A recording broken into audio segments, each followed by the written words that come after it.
झापाको मेचीनगर नगरपालिका वडा नम्बर 6 निवासी उषा गुरुङ एक सक्रिय नेपाली कांग्रेसकी महिला नेत्री पनि हुन्। उनी संविधान सभाको सदस्य पनि।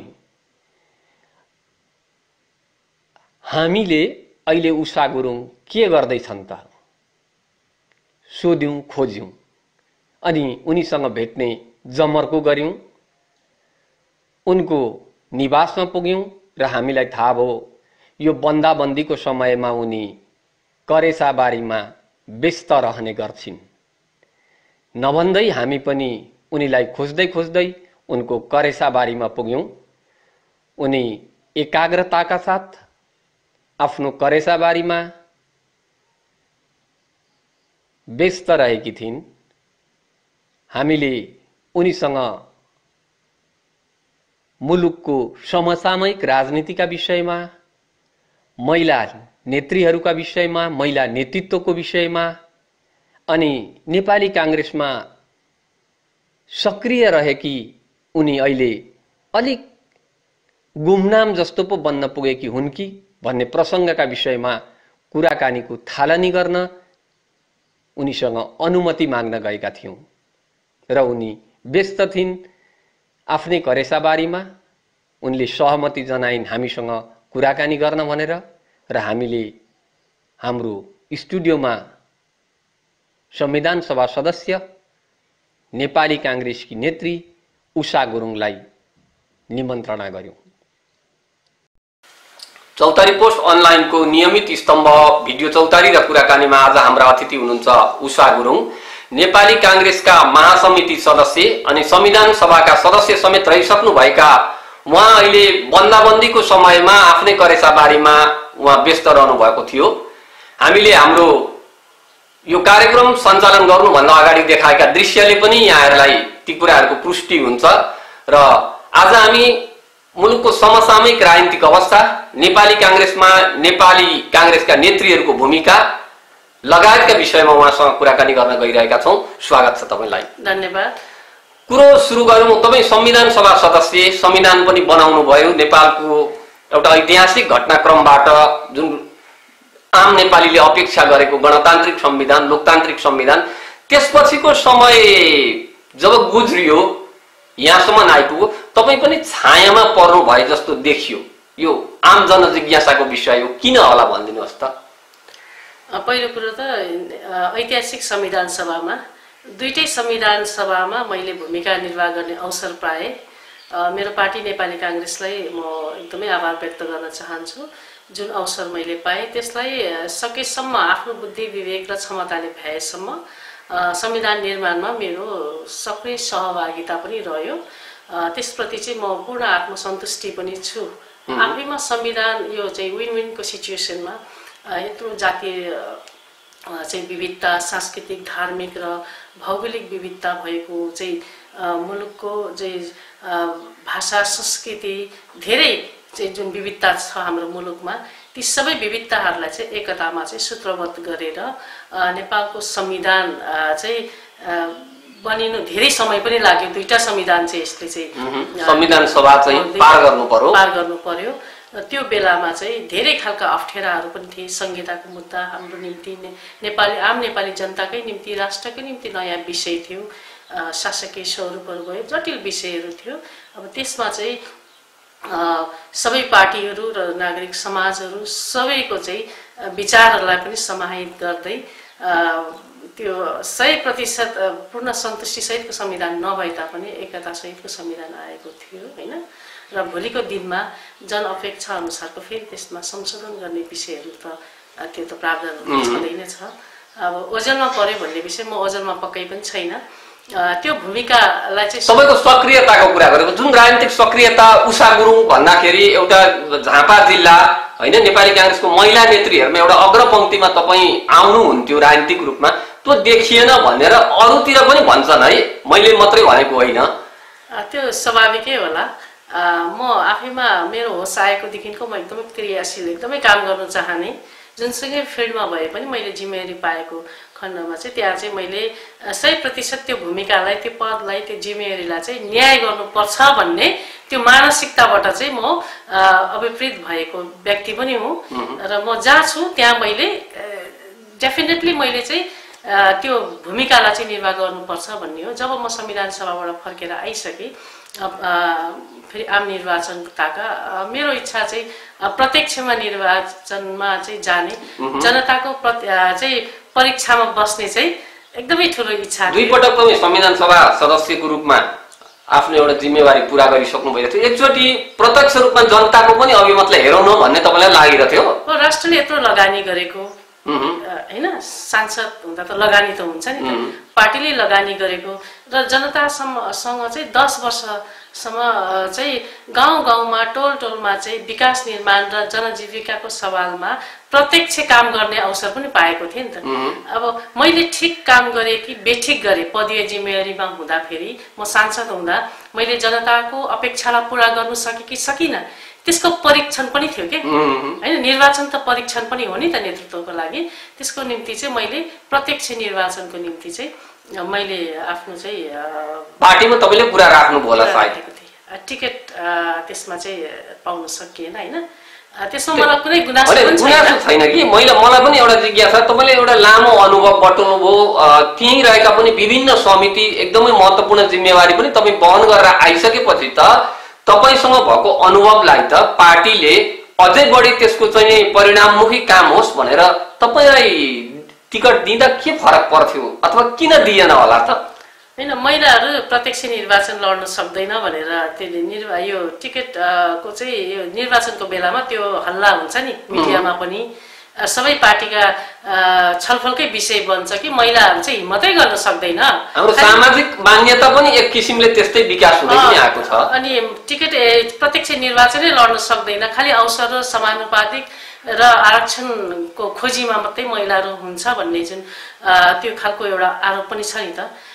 तर मैले पहिलो आरक्षण सदुपयोग गरिसकेपछि नै मैले दोस्रो निर्वाचन 70 मै मैले प्रत्यक्षको टिकट माग गरेको हो कि मलाई दिनुहोस्। जनतासँग मलाई लाग्छ म कन्फिडेन्स छु, म चुनाव जित्छु, किनकि विकास निर्माणको यति धेरै कार्यक्रमहरू 2टा आएको ठाउँमा 10 वटासम्म योजनाहरू पनि मैले ल्याएको छु। म एकचोटि म चुनावमा जान चाहन्छु भनेर मैले 70 कै निर्वाचनमा पनि प्रत्यक्षको निर्वाचनको मैले माग गरेको, टिकटको माग गरेको हो र त्यति बेला पनि त्यो सफल हुन सकेन। र उहाँहरूले भन्नुभयो तपाईँ जतिको एक्टिभ यसरी चाहिँ यो जनजाति महिला तपाईलाई चाहिँ दोस्रोचोटि पनि समानुपातिकमा ल्याउने हामी डिक्लेयर गर्छौँ भन्ने खालको आश्वासनहरू पनि आयो हैन।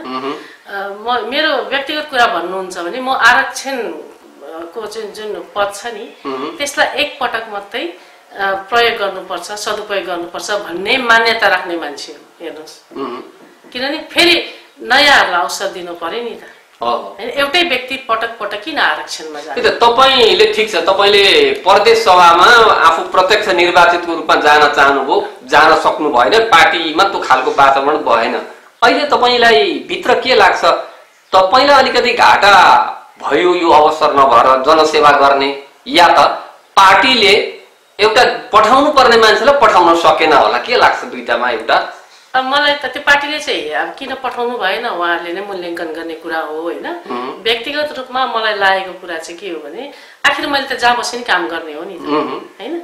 अहिले फर्केर आएको लगभग 3 वर्ष भयो होला। यहाँले हेर्नु सक्नुहुन्छ स्थानीय ठाउँमा लगभग 200 भन्दा बढी चाहिँ युवाहरूलाई मैले रोजगारीका अवसरहरू दिइसकेको छु हैन। मैले चाहिँ विभिन्न तालिमहरूको माध्यमबाट उहाँहरूलाई स्वदेशमै रोजगारीको खोजी, अहिले हेर्नुहोस् कोभिड-19 को यत्रो भयावह अवस्था छ, लाखौं युवाहरू चाहिँ अहिले स्वदेश फर्किन चाहिरहेको छ। तर के स्वदेशमै रोजगारी नपाएको हुनाले नै उहाँहरू जानुभएको छ हैन।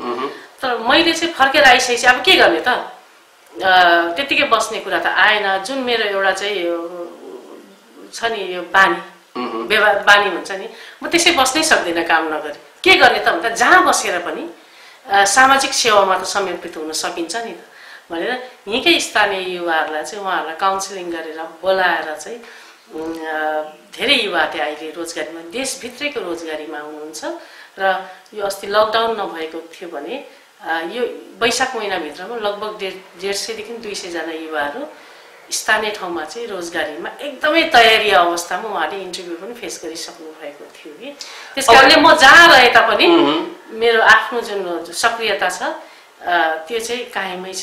तपाईले निरन्तरता दिइराख्नु भएको छ।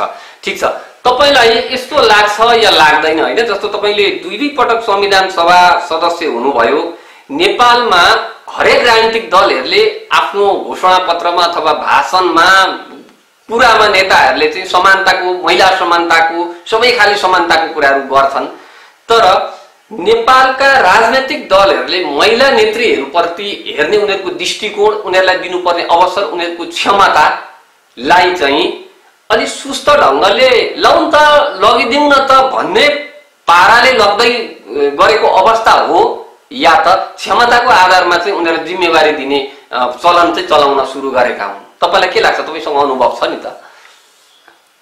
क्षमतावान धेरै हुनुहुन्छ, प्रधानमन्त्री नै चलाउन सक्ने महिलाहरू विभिन्न पार्टीमा हुनुहुन्छ, हाम्रै पार्टीमा पनि हुनुहुन्छ। अब के भन्ने यो विषयलाई अलिकति डोमिनेट चाहिँ यो त्यो खालको चाहिँ हुन्छ। पुरुष प्रधानको कता कता त्यो छाया चाहिँ हरेक राजनीतिक दलमा होला है? त्यो छ, सबैतिर छ, तर मैले अवसरको हिसाबले भन्नुपर्दा मैले भूमिकाहरू चाहिँ पाएकै थिएँ।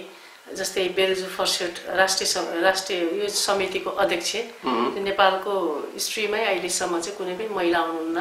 त्यो ठाउँमा बसेर आफू जन्मिनुभन्दा अगाडिको हिसाब किताब चाहिँ 2017 सालदेखिको हिसाब किताब 2059-60 सालसम्मको बेरुजु फर्स्योट समितिको अध्यक्ष भएर पनि मैले त्यो भूमिका निर्वाह गर्नु पाएको थिएँ र भूकम्पको बेलामा पनि चाहिँ यो विशेष समितिहरूमा बसेर चाहिँ संयोजककै भूमिकाहरू पाएको थिएँ। विभिन्न पेट्रोलियम यो चाहिँ ग्यासहरूको चाहिँ अनियमितताको विषयमा अहिले जुन पाइपलाइन जुन आइरहेको छ नि, यो हाम्रै पालामा चाहिँ हाम्रै समितिले चाहिँ यसलाई चाहिँ अब यो चाहिँ छलफल गरेर चाहिँ यसको निर्क्रिय के हो त, कसरी चाहिँ कम क्षतिबाट चाहिँ अथवा जुन भ्रष्टाचारको कुराहरू आइरहेको हुन्छ, चुहाटको कुराहरू आएछ, चुहाट नियन्त्रणको चाहिँ एउटा विकल्पको रूपमा हामीले पाइपलाइन चाहिँ त्यो बेलामा चाहिँ निर्णयहरू गरेको हो।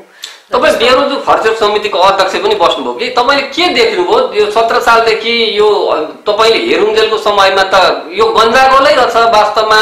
यहाँभित्र चाहिँ धेरै चरम खालका चाहिँ ती खालका कामहरू हुँदा रहेछन्, या त ठिकै ढङ्गले चाहिँ मुलुकको जुन राजस्व जुन बेरुजु जुन हो त्यसलाई चाहिँ सामान्य रूपमा लिन सकिँदो रहेछ भन्ने अवस्थाको देख्नुभयो या निकै नै भयावह अवस्थामा रहेछ नेपालमा बेरुजु? अब सुरुमा त म पनि नयाँ थिएँ हैन, नयाँ थिएँ। मैले पनि सम्बन्धित विशेषज्ञज्यूहरूसँग चाहिँ धेरै अब आन्तरिक रूपमा छलफलहरू गरेँ के हो त वास्तविकता भनेर। अब त्यो फाइलको ढड्डाहरू त हेर्नुहोस्, सानो सानो पहाड जत्रै ढड्डाहरू थियो।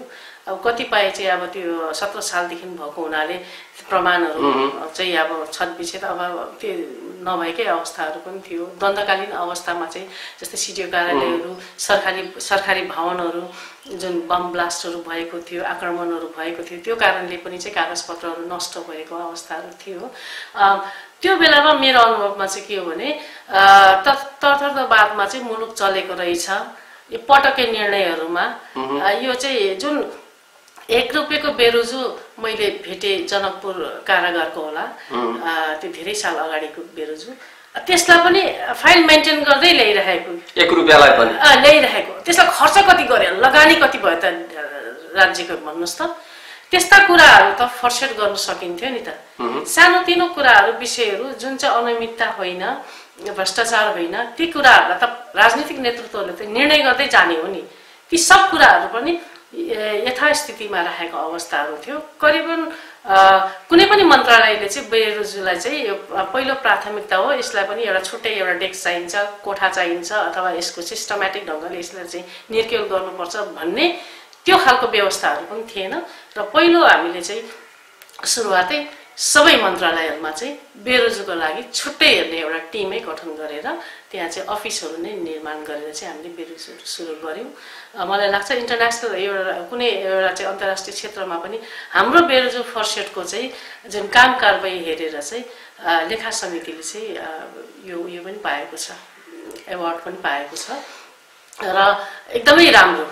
लगभग 15 अरबको चाहिँ 15 अरब जुन हिसाब किताबको चाहिँ हामीले मिलानहरू गऱ्यौँ। अब बेरोजगार भन्ने बित्तिकै सबै भ्रष्टाचार हुँदैन नि त, होइन? लगभग 4-5% अथवा 3%, 4% चाहिँ त्यो चाहिँ हिनामिना हुन्छ, पेस्की फर्सेटहरू नभएको। र अरू भनेको चाहिँ सैद्धान्तिक बेरोजगारहरू पनि हुन्छ, जसलाई चाहिँ व्यवस्थापन गर्दाखेरि थप राज्यले चाहिँ व्यवहार बोक्नु पर्दैन। ती कुराहरू पनि नगरेर चाहिँ यथास्थितिमै राखेको अवस्था, ती सबै कुराहरूलाई चाहिँ हामीले निमेट्यान बनाएको अवस्था छ। ठिक छ, तपाईँ नेपाली काङ्ग्रेसको महासमितिको सदस्य पनि हुनुहुन्छ, लामो समय राष्ट्रिय राजनीतिको नजिक बसेर पनि काम पनि गर्नुभयो, झाँपाइमा रहेर पनि राष्ट्रिय राजनीतिलाई निहालिराख्नु भइरहेछ। अहिलेको मुलुकको राष्ट्रिय राजनीतिमा सरकारमै रहेको पार्टीभित्र पनि गन्जागोलको अवस्था देखिन्छ। भन्छन् नेपाली काङ्ग्रेस सुतेको हो कि मस्तै सुतेको हो, प्रतिपक्ष त्यस्तो देखिन्छ पनि भन्नेहरूले भनिरहेका छन्, होइन? तपाईँ कस्तो देख्नुभएको छ नेपालको राजनीतिलाई अहिले? सत्ता पक्ष कसरी चल्दैछ, तपाईँहरू प्रतिपक्ष कसरी चल्दै हुनुहुन्छ? प्रतिपक्षले त अब यो विश्वव्यापी रूपमा जुन महामारी आयो कोरोना भाइरसको, त्यो चाहिँ सङ्क्रमणको स्थिति अथवा मुलुकलाई चाहिँ अप्ठ्यारो परेको अवस्थाको चाहिँ त्यसलाई चाहिँ अनुभव गरेर चाहिँ त्यो के भन्छ, त्यो महसुस गरेर चाहिँ 50 लाख रुपियाँ चाहिँ सुरुवातमै प्रधानमन्त्री चाहिँ राहत कोषमा चाहिँ जम्मा गरेर आफ्नो भूमिका त देखाइसक्यो। होइन, मैले कोभिड-19 को मात्रै कुरा गरेको होइन, अरू राजनीतिक विषयहरूमा पनि काङ्ग्रेस पार्टी चाहिँ प्रतिपक्ष जस्तो नभएर कता कता सत्ता पक्षकै नयाँ सगोत्री पो जस्तो हो कि यो प्रतिपक्षको भूमिकै छैन भन्ने धेरै गुनासो छ है। अब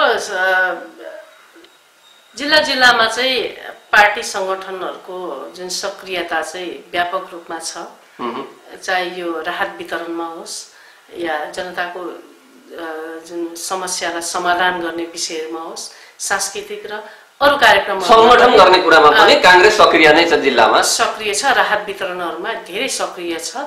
यसलाई चाहिँ संस्थागत चाहिँ जान सकेन कि यो हामीभित्र पनि अहिले जुन सत्ता पक्षको जुन देखिएको छ नि, सत्ताभित्रका विभिन्न गुट उपगुटको किचलो जस्तै काङ्ग्रेसमा पनि त गुट उपगुटले काम गर्छ कि भन्ने पनि छ। गुट नभएको त पार्टी नै हुँदैन होला, होइन? गुट त छ, तर कस्तो भने एजेन्डामा छलफल हुनुपर्नेमा टिम वाइज छलफल हुन्छ कि यसले चाहिँ पार्टीलाई पनि राम्रो गर्दैन, कुनै पनि पार्टीलाई यसले त देशलाई त राम्रो गर्ने कुरै आउँदैन। कुनै पनि तर्क वितर्क हुँदाखेरि छलफल हुँदा त एउटा इस्युमा हुनु पर्ने, इस्यु बेस हुनु पर्यो, एजेन्डामा आधारित भएर, मुद्दामा आधारित भएर चाहिँ त्यसको चाहिँ पक्ष र विपक्ष हुनुपर्छ भन्ने चाहिँ मेरो चाहिँ स्पष्ट मान्यता छ। तर यहाँ के देखिन्छ भने फल्ना कुन नेताको नेपाल कम्युनिस्ट पार्टी नेकपामा प्रचण्ड, माधव, केपी, झलनाथ भने जस्तै यताबाट रामचन्द्र, देउपा, छिटौला, होइन? यी विभिन्न गुट हुनु त स्वाभाविक हो, विचार त अलग अलग हुन सक्छन्, तर कार्यक्रम नै अलग लिएर हिँड्दिनाले चाहिँ कार्यकर्ता पनि पार्टी सङ्गठनलाई त क्षति गर्छ नै गर्छ। मैले भने नि समग्र ध्यान चाहिँ राष्ट्रको निम्ति दिनुपर्ने बेलामा आफ्नो गुट निर्माणमै समय समर्पित हुने भयो नि त, होइन? त्यस कारणले मलाई लाग्छ स्वस्थ प्रतिस्पर्धा हुनुपर्छ र देशलाई सङ्कट परेको बेलामा चाहिँ एकजुट भएर काङ्ग्रेस चाहिँ यो मालमा अहिले चाहिँ एकजुटै छ। तपाईँ प्रदेश सभाको टिकटको सवाल अघि उठ्यो कि यो सवालमा पनि तपाईँ कतै गुटकै चेपुवामा त पर्नु भएन? मलाई थाहा छैन त्यो के को चेपाउमा पर्यो, अब त्यो टिकट दिने नेतृत्वहरूले नै विश्लेषण गर्ने कुरा हो, होइन?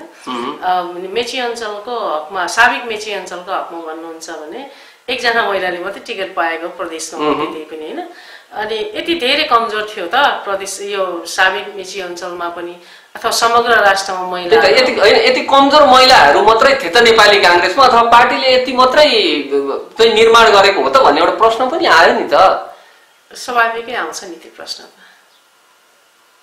ठिकै छ, अब तपाईँ स्वयं मेचीनगर नगरपालिकाभित्रको एकजना स्थायी निवासी पनि हुनुहुन्छ, एउटा राजनीतिक व्यक्तित्व पनि हुनुहुन्छ।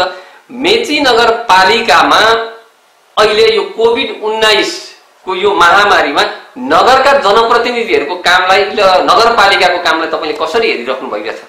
अनि यहाँ त धेरै असन्तुष्ट व्यक्त गर्नुपर्ने ठाउँ छ जस्तो लाग्दैन। काम सकेसम्म उहाँहरूको क्षमता आर्थिक क्षमताले भ्याएसम्म गरि नै राख्नु भएको छ। तर सुरुवाती समयमा चाहिँ जुन हुन त खुल्ला नाका पनि थियो, त्यो त एउटा चाहिँ स्थानीय निकायले चाहिँ निर्णय गर्न सक्ने कुरा पनि थिए, अवस्था पनि थिएन। जुन लकडाउनको सुरुको अवस्थामा चाहिँ धेरै हजारौं दैनिक मेला लागेको थियो नि केमा, त्यो देखेर चाहिँ एकदमै डर लागेको थियो। र मैले पनि सम्बन्धित ठाउँमा चाहिँ प्रशासनिक निकायमा र पार्टी नेतृत्वमा चाहिँ यो जानकारी गराएको थिएँ कि चाँडोभन्दा चाँडो चाहिँ यसको चाहिँ नियन्त्रण हुनु पर्यो, नभएदेखि हामीले त निम्तो दिइरहेका छौँ नि भाइरसलाई, यसको चाहिँ अलिकति सिस्टमेटिक ढङ्गले चाहिँ व्यवस्थापन हुनु पर्यो भनेको थिएँ। र समग्रमा भन्नुपर्दा मेची नगरपालिकाको जुन भूमिका छ यसप्रति चाहिँ म आंशिक रूपमा सन्तुष्टि नै छु। अहिलेको यो जुन फिलहालको समस्यामा ठिक छ, विकास निर्माणका काममा चाहिँ कस्तो देख्नु भएको छ? नगरपालिका मेची नगरपालिका चाहिँ होलले जुन विकास निर्माणका कामहरू अगाडि बढाइरहेको छ नि, यो विषयमा चाहिँ अब नगरपालिकाको मात्रै तिर कुरा गर्ने भन्दा पनि हामीले सँगसँगै प्रदेश सभालाई पनि जोड्नुपर्छ हैन। नयाँ संरचना अन्तर्गत 2 जना प्रदेश सभा सांसदहरू हुनुहुन्छ। उहाँहरूको चाहिँ म के देख्छु भन्दाखेरि खालि फेसबुकमा नियमित ढङ्गले विकास निर्माण त नियमित निरन्तर चलिरहेको प्रक्रिया पनि हो नि। अस्ति मैले एउटा चाहिँ सडकको चाहिँ फेसबुकमा देखेको थिएँ, एकजना मान्य सांसदज्यूले राख्नु भएको थियो। यो चन्द्रगढीदेखिको चाहिँ माथि जर्सी उसमा इलामसम्मको बाटो चाहिँ यसरी पर्यो भने त्यो त हाम्रो पालामा पनि हामीले त्यो त नागरिकले विकास त राज्यबाट पाउनु पर्छ नि, त्यो कसैले दिएको अथवा कसैले भन्देको भरमा आउने त कुरा होइन नि त। हजुर, सांसदको भूमिका पनि रहन्छ, तर कतिपय चाहिँ क्रमागत योजनाहरू पनि हुन्छ हैन। त्यो त हामीलाई प्रष्ट थाहा छ नि। म त लेखा समितिमा 2 कार्यकाल बसेर आएको हो। विकास निर्माणको चाहिँ प्रक्रियाहरू र क्रमागत बजेटहरूको बारेमा त म केही कुरा मलाई त अनुभव छ नि त। मलाई त्यो चाहिँ अचम्मै लाग्छ कि उहाँलाई अलिक अनुभवको कमले पनि हो कि कतिपयलाई लाग्ला हैन, प्रतिस्पर्धा उछिन्ला कि अब योजना आइसकेको छैन रातो किताबमा मैले लगाएको मैले त्यो त म आफू चाहिँ पदीय जिम्मेवारी भएको बेलामा नि अनि त्यो त एउटा कुरा नि, जस्तो सांसदहरूलाई जनप्रतिनिधिहरूलाई त्यो जिम्मेवारी पुरा गर्नलाई नै जनताले चाहिँ निर्वाचित गरेर पठाएको भनेपछि त अर्को त्यो अनौठो काम त केही पनि होइन होला नि त। जे काम गर्न भनेर पठाएको त्यो काम त स्वाभाविक एउटा शिक्षकले पढाउनै पर्छ। यहाँ के छ भन्दाखेरि मलाई लागेको चाहिँ योजनाको लागि जसले दौडधुप गरेको हुन्छ, अब सांसदले मात्रै होइन पार्टी सङ्गठनको नेतृत्वहरू पनि लागिराख्नु भएको हुन्छ, स्थानीय तहबाट जिल्ला तहबाट केन्द्रीय तहबाट पनि हैन। तर कतिपयको मानसिकता चाहिँ पार्टीहरूको चाहिँ के देखियो त भन्दाखेरि एउटाले योजनाको लागि यति धेरै मेहनत गरेको हुन्छ, बल्ल बल्ल बल्ल योजना आएको हुन्छ, जो चाहिँ प्रचार पनि चाहँदैन किनभने गरिरहेको छ नि त इमानदारीपूर्वक, तर अरूले प्रचार गरिसकेको हुन्छ कि गाउँमा उपभोक्ता समिति गठन गरिस यति हतारो हुन्छ। त्यो हतारो त जनताको उपभोक्ता समिति पनि अब त राजनीतिक हिसाब किताबले पनि हुन्छ भन्ने पनि एउटा गुनासो छ है। अब यसलाई चाहिँ अब वास्तवमा हामीले राजनीति गर्ने मान्छेहरूले चाहिँ इमानदारीपूर्वक मम भन्नुपर्ने जरुरी छ। प्रतिस्पर्धा विकासमा हुनैपर्छ, नभए त जनताले चाहिँ विकास पाउँदैन नि त, प्राप्त गर्न सक्दैन। प्रतिस्पर्धा विकासमा हुनुपर्छ, तर अरूले ल्याएको योजनामा चाहिँ अपहरण गर्नु भएन कि त्यो खालको चाहिँ धेरै देखिएको छ। जस्तै मेरै कार्यकालमा पनि जस्तै यहाँको बस पार्क हेर्नुहोस्, यो बस पार्क व्यवस्थित भएको छ, त्यो अरू कसैले यहाँ चाहिँ मेरो योजना नभने चाहिँ किन त्यो उषा गुरुङले गरेको मैले आज तपाईँको टेलिभिजन लोकप्रिय टेलिभिजनबाट अनलाइन उसबाट भनिरहेको छु। बस पार्क, खानेपानीको स्मल टाउन प्रोजेक्ट, साना सहरी प्रोजेक्ट, अनि यो जुन बस पार्क यो 2टा प्रोजेक्ट चाहिँ लगभग 1 अरब 5 करोडको एकै पटकमा निर्णय गरेर आएको 2टा योजना, जसको पहल तपाईले गर्नु भएको थियो। त्यो बापत चाहिँ त्यो योजना अन्तर्गत के भयो त भन्दा समग्र मेची नगरको चाहिँ पाइपलाइनको कुराहरू भयो, यहाँको चाहिँ सडक बत्तीको विकासको कुराहरू भयो, नगर क्षेत्रको चाहिँ सडक कालोपत्री गर्ने विषयहरू, यो फुल प्याकेजमा यो वर्ल्ड ब्याङ्कको चाहिँ प्रोजेक्ट हो हैन। जब 6वटा तत्कालीन अवस्थामा चाहिँ जम्मा 58वटा मात्रै नगरपालिका थियो, त्यो बेलामा 6वटा नगरपालिकालाई चाहिँ वर्ल्ड ब्याङ्कको चाहिँ प्रोजेक्ट चाहिँ दिने भनेर चाहिँ दात्री निकायबाट चाहिँ निर्णय भएको रहेछ। मैले चाहिँ अन्तिम अवस्थामा मात्रै थाहा पाएँ यो चाहिँ निर्णय हाम्रो नगरपालिका पनि 58 भए पनि सम्भावित नगरपालिकाहरू भनेर चाहिँ 100वटालाई चाहिँ त्यहाँनिर बास्केट उसमा राखेको छ छानबिनको लागि। त्यसमा मेची नगरको पनि थियो। तर अन्तिम अवस्थामा थाहा पाउँदाखेरि मैले त्यति बेला तत्कालीन अख्तियार प्रमुख दीप बस्नेत भौतिक योजनाको चाहिँ खानेपानी र सहरीको चाहिँ सचिव हुनुहुन्थ्यो। मैले उहाँलाई भने म त यो खानेपानीको स्मल टाउन प्रोजेक्टको लागि गएको थिएँ। मसँग चाहिँ क्षेत्रीय समितिको सभापति खानेपानीको अध्यक्षको टिमै हुनुहुन्थ्यो। अनि त्यो थाहा पाइसकेपछि अनि मैले उहाँलाई भने सचिवज्यू मेची नगर पनि त नगरपालिका हो, कान्छा नगरपालिका हो, त्यहाँ पनि त समस्या छ, यो प्रोजेक्ट चाहिँ त्यहाँ दिनु पर्यो भने त होइन माननीयजी यो त धेरै अगाडि बढिसक्यो, त्यहाँ चाहिँ सम्भव नहोला कि कोसिस गरिदिनुहोस् न। कोसिस म जुन ठाउँबाट म जनप्रतिनिधि हो त्यहाँको जनताको निम्ति यत्रो योजना चाहिँ मैले थाहा पाउँदै मैले पहल गरिनँ भने त त्यो चाहिँ मेरो लागि चाहिँ एकदमै राम्रो त हुँदैन नि।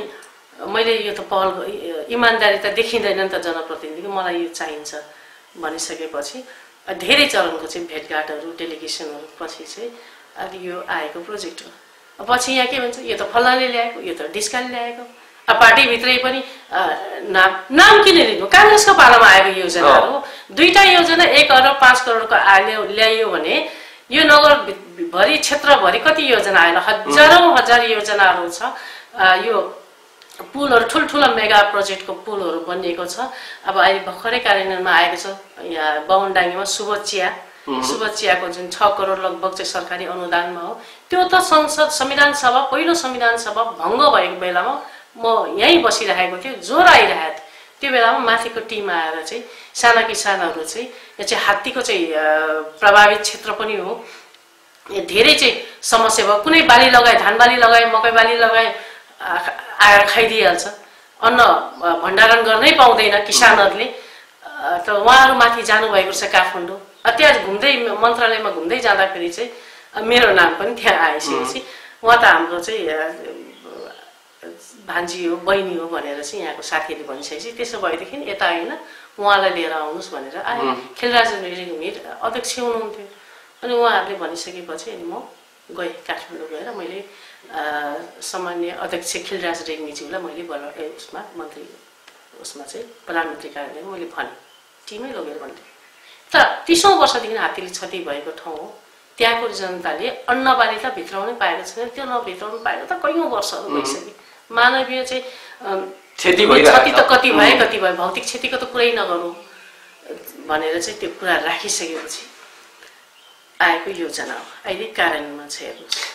अब एउटा प्रश्न तपाईलाई, एउटा जिज्ञासा मेरो, तपाईको त्यो लामो अनुभव छ, यहाँका जनप्रतिनिधिहरूलाई पनि थाहा छ, प्रदेश सभाका हुन् या मेची नगरपालिकाका हुन्, तपाईसँग पनि यो विकास निर्माणका कुराहरूका विषयमा कहिलेकाहीँ परामर्श उहाँहरूले गर्नुहुन्छ या त हामी आफै गर्छौँ भन्नुहुन्छ?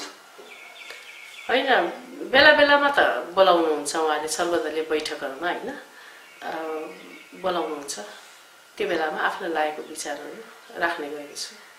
अबको तपाईँको राजनीतिक यात्रा के हो भनिदिनुहोस् त। हामी कार्यक्रमको अन्त्यतिर पनि हामी अब तपाईँ कसरी अगाडि बढ्नुहुन्छ? होइन, एउटा जनगुनासो चाहिँ छ है, किनभने तपाईँको जुन सक्रियता थियो नि संविधान सभाबाट तपाईँ फर्किसकेपछि अब उषा गुरुङले चाहिँ आफ्नो काम पुरा गर्नुभयो, त्यसपछि उहाँ चाहिँ अलिक निष्क्रिय नै हुनुभएको हो कि भन्ने एउटा आशंका छ। कतिपय मानिसहरूलाई थाहा नहुन सक्छ तपाईँ काङ्ग्रेसमा महासमिति सदस्य भएर क्रियाशील भइरहेको कुरो होइन, उहाँहरूकै लागि भए पनि भनिदिनुहोस् त अब तपाईँ के गर्नुहुन्छ? होइन, अब यो म आफ्नो जिल्लामा क्रियाशील छु, जहाँ चाहिँ दुःख बिमारीहरू भएको ठाउँमा, मरिमरो भएको ठाउँमा मेरो त्यहाँ उपस्थिति रहन्छ है। दुःखमा उषा गुरुङ छ, सुखमा त अरू छँदैछन् होइन, त्यो छ। त्यस कारणले मेरो भूमिका मैले सुरुमा मेरो राजनीतिक यात्रा पनि मैले कुनै पद पाउँछु, पैसा कमाउने भनेर मैले त्यो मानसिकताले म गएकै होइन।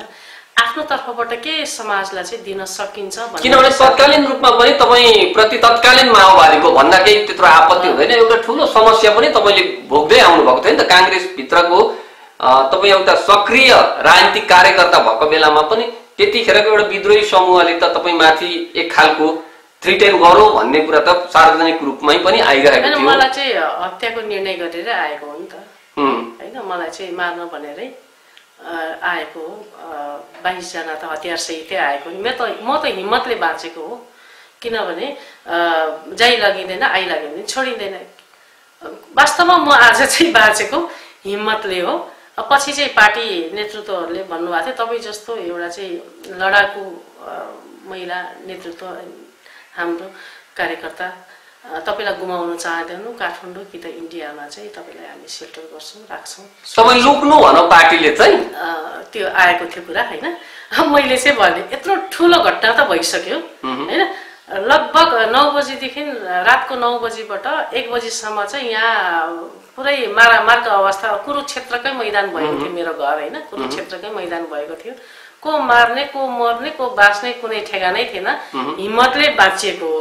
सबै छरछिमेकीहरूले सहयोग गरेर, किनभने उनीहरू हतियार छैन, आफू चाहिँ बिना हतियार। तपाईँले यो प्रसङ्ग उठाइहाल्नुभयो कि आखिर तपाईँलाई त्यो बेलाको विद्रोही समूह, त्यो बेलाका माओवादीले तपाईँप्रति त्यत्रो आक्रोश पोख्नुको पछाडिको कारण चाहिँ के थियो? म चाहिँ तरुण दलको केन्द्रीय सदस्य थिएँ त्यो बेलामा। दण्डकालीन अवस्था र भर्खरै मात्रै शान्ति वार्ता समिति चाहिँ गठन भएको अवस्था थियो।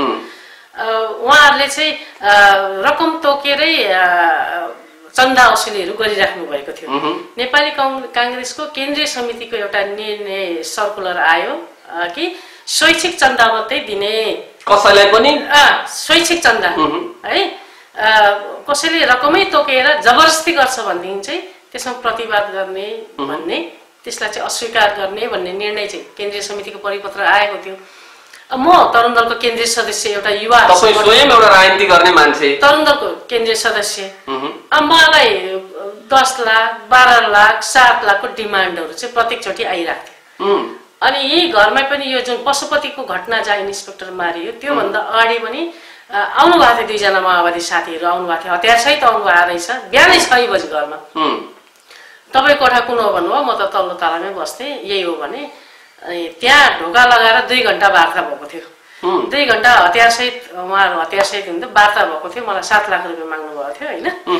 अनि मैले चाहिँ भने तपाईँहरू राजनीति गर्ने मान्छे, एउटा महिला मुक्तिको चाहिँ यत्रो नारा दिइराख्नु भएको छ होइन, के अरे उत्पीडनको विरुद्धमा समानताको कुरा, गरिब दुखीको कुरा गर्दै हुनुहुन्छ होइन। यो घर चाहिँ छ, त्यति बेला त तेरो ब्याङ्कहरू नै थिएन। नेपाल बाङ्लादेश फाइनेन्स विराटनगरमा मात्रै एउटा फाइनेन्स चाहिँ ब्याङ्क चाहिँ थियो। मैले चाहिँ त्यहाँबाट लोन लिएको थिएँ। धेरै दुःखले, म त ग्रासरुटबाट आएको, धेरै मेहनत दुःख गरेर।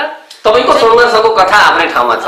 अनि मैले भने यो घर देखेर चाहिँ हुन्छ, हामी पनि राजनीति गर्छौँ। म क्रियाशील छु, नेपाली काङ्ग्रेस पार्टीमा आबद्ध भएर तरुण दलमा म क्रियाशील छु, महिलामा म क्रियाशील छु।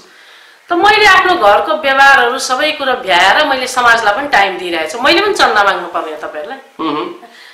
कुनै पनि पार्टी चन्दै उठाउँदैन भन्ने त होइन, स्वैच्छिक हुन्छ नि त। भन्नुहोस् न, मेरो इच्छाले म 2 लाख दिन्छु, मेरो हैसियतले 2 लाख दिन्छु कि 2 करोड दिन्छु कि 1 रुपियाँ दिदिन कि, त्यो त मेरो वैयक्तिक स्वतन्त्रताको कुरा हो नि त। तपाईँ त तोकेरै माग्दा पनि मैले कसरी दिने? 2 घण्टा वार्ता भएको थियो। मैले उहाँहरूलाई सबै कुरा भने, हेर्नुहोस् मेरो त अपाङ्ग एकजना मेरो छोरा एउटा अपाङ्ग हो, म एउटा महिला भएर मैले सारा व्यवहारहरू पनि गर्दै मैले समाजलाई समय दिएको एउटा मान्छे हो। गलत इन्फर्मेसनमा तपाईँहरू आउनुभयो, धेरै ठुलो ऋण छ, मैले लुकाएर ढाँटेर बाङ्लादेश फाइनेन्समा बुझ्नु होला उषा गुरुङको कति ऋण छ। तर ऋण हुँदाहुँदै पनि पार्टी सङ्गठनको सहयोगको लागि म दिन्न त मैले भनेको छुइनँ, तर मेरो इच्छाले दिनु पाउनु पर्यो। 10,000 अथवा दिने या नदिने त स्वविवेक हुनु पर्यो, व्यक्तिको स्वविवेकको कुरा हो नि। भनेपछि देखाइदिन्छु भन्दै जानुभएको थियो होइन। पछि चाहिँ 22 जना आउनुभयो, हिम्मतले बाँचेको। पछि वर्षमान कुनले, म सांसद पहिलोचोटि भइसकेपछि उहाँले तपाईँले भन्नुभयो होला, मलाई त मार्नै आइरहेको थियो तपाईँको पार्टीका। उहाँले नै भन्नुभयो, उहाँकै कमान्डिङमा रहेछ, उहाँले नै भन्नुभयो। अहिले मन्त्री हुनुहुन्छ होइन, के अरे उहाँको मिसेस चाहिँ सभामुख पनि हुनुभयो अंसारीजी। वर्षमान कुन माननीय उहाँले के भन्नुभयो भने, उषाजी तपाईँलाई धेरै ठुलो चाहिँ हाम्रो पार्टीको तर्फबाट चाहिँ आक्रमण भयो, भनेर भन्नुभयो। दुःख व्यक्त गर्नुभयो कि भयो उहाँ भन्नुभयो होइन। मैले भने तपाईँहरू सफल हुनुभयो, म पनि सांसद भएको होइन, पहिलोचोटि सांसद भएको, त्यत्रो आन्दोलनपटक होइन, अब त्यत्रो मर्दा मर्दै बाँटेर गएको मान्छे पार्टीले त मूल्याङ्कन त गरेको हो। मैले त्यो अनि मैले भने उहाँलाई तपाईँहरू सफल हुनुभयो त भन्दा चुप लाग्नु। तपाईँहरू सफल त हुनु भएन नि, गलत ठाउँमा तपाईँहरूले चाहिँ एट्याक गर्नुभएको थियो भनेपछि उहाँ चुप लाग्नु। पछि चाहिँ हाम्रो राम्रै भयो। र एउटा सन्दर्भ सुन्नुहोस्, अब त्यो अवस्थामा चाहिँ एउटा जिउँदो शहीद कै अवस्थामा म पुगेँ होइन। पार्टीले मूल्याङ्कन गरिसकेपछि अब उषा गुरुङ त्यहाँ सुतेर बस्नुहुन्छ त संसदमा? हुँदैन नि त। मलाई त्यो खालको एउटा थियो, द्वन्द्वले यति धेरै हजारौँ मान्छेहरू मारिएका थिए होइन, अकालमा मृत्यु भएको थियो र यति धेरै चाहिँ विकास निर्माणहरू अवरुद्ध भएको थियो।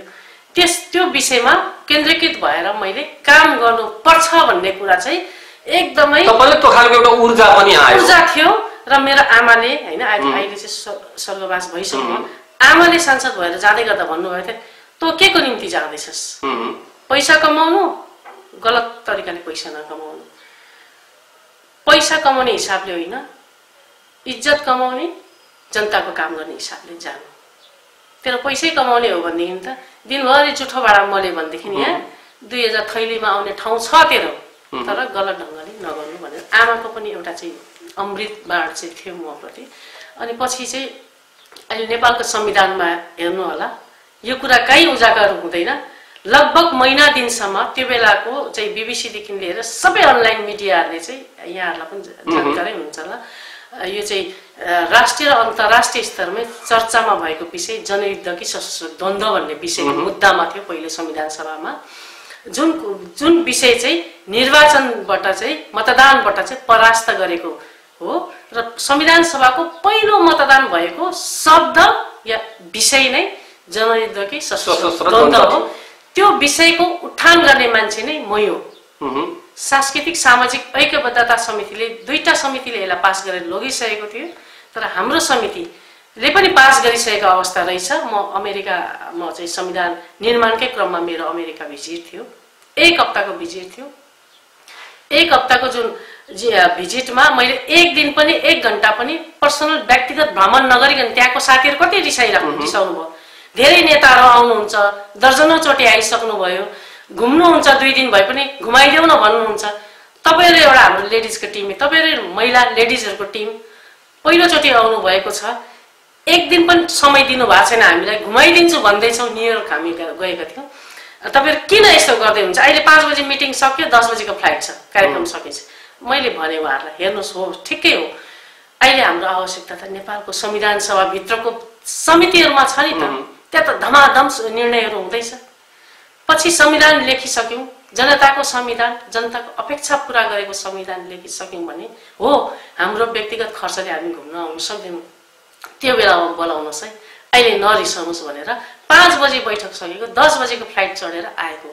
आउँदा यहाँ के देखियो, किन 10 दिन त लगभग त एब्सेन्ट थिएँ मेरो। यहाँ चाहिँ जनयुद्ध भन्ने शब्द मेरो समितिले पास गरिसकेको अवस्था रहेछ, पास गरिसकेको अवस्था रहेछ। लेखराज भट्ट चाहिँ त्यति बेला चाहिँ माओवादीको तर्फबाट चाहिँ 18 जना सदस्य सहितको चाहिँ समितिमा हुनुहुन्थ्यो। एमालेबाट चाहिँ के पन्थ सर हुनुहुन्थ्यो, रघुपन्थ होइन, के पन्थ केन्द्रीय सदस्य हुनुहुन्थ्यो। अरू साथीहरू पनि हुनुहुन्थ्यो एमालेबाट, 8 जना थियौँ एमाले र काङ्ग्रेसको। हामी त सानो पार्टी खुम्चेको अवस्था थियो पहिलो संविधान सभामा, समितिमा हामी 8 जना मात्रै थियौँ, उहाँहरूको 18 जना थियो। मधेसी दलहरू फोरमहरू गरेर अरू हामी जम्मा 63 जनाको त्यहाँ समिति थियो। अनि मैले दोस्रो दिन भने, भोलिपल्ट मेरो झापामा कार्यक्रम थियो, अमेरिकाबाटै मैले फिक्स गरेको थिएँ। समग्र सरकारवाला चाहिँ क्षेत्रको चाहिँ महिला दिदीबहिनीहरूलाई चाहिँ भेटघाट कार्यक्रम होटल जेनियलमा यहाँ बिर्तामोडमा चाहिँ फिक्स भएको कार्यक्रम थियो। भोलिपल्ट म यता आउनु छ, 1 दिनको उपस्थितिमा मैले 1 हप्तासम्मको बैठकको निर्णयहरू कसरी हेर्ने त मैले हेरेँ। म बिहानै गएर मैले सभापतिज्यूलाई भने यो मलाई देखाउनुहोस् अहिलेसम्मको निर्णय।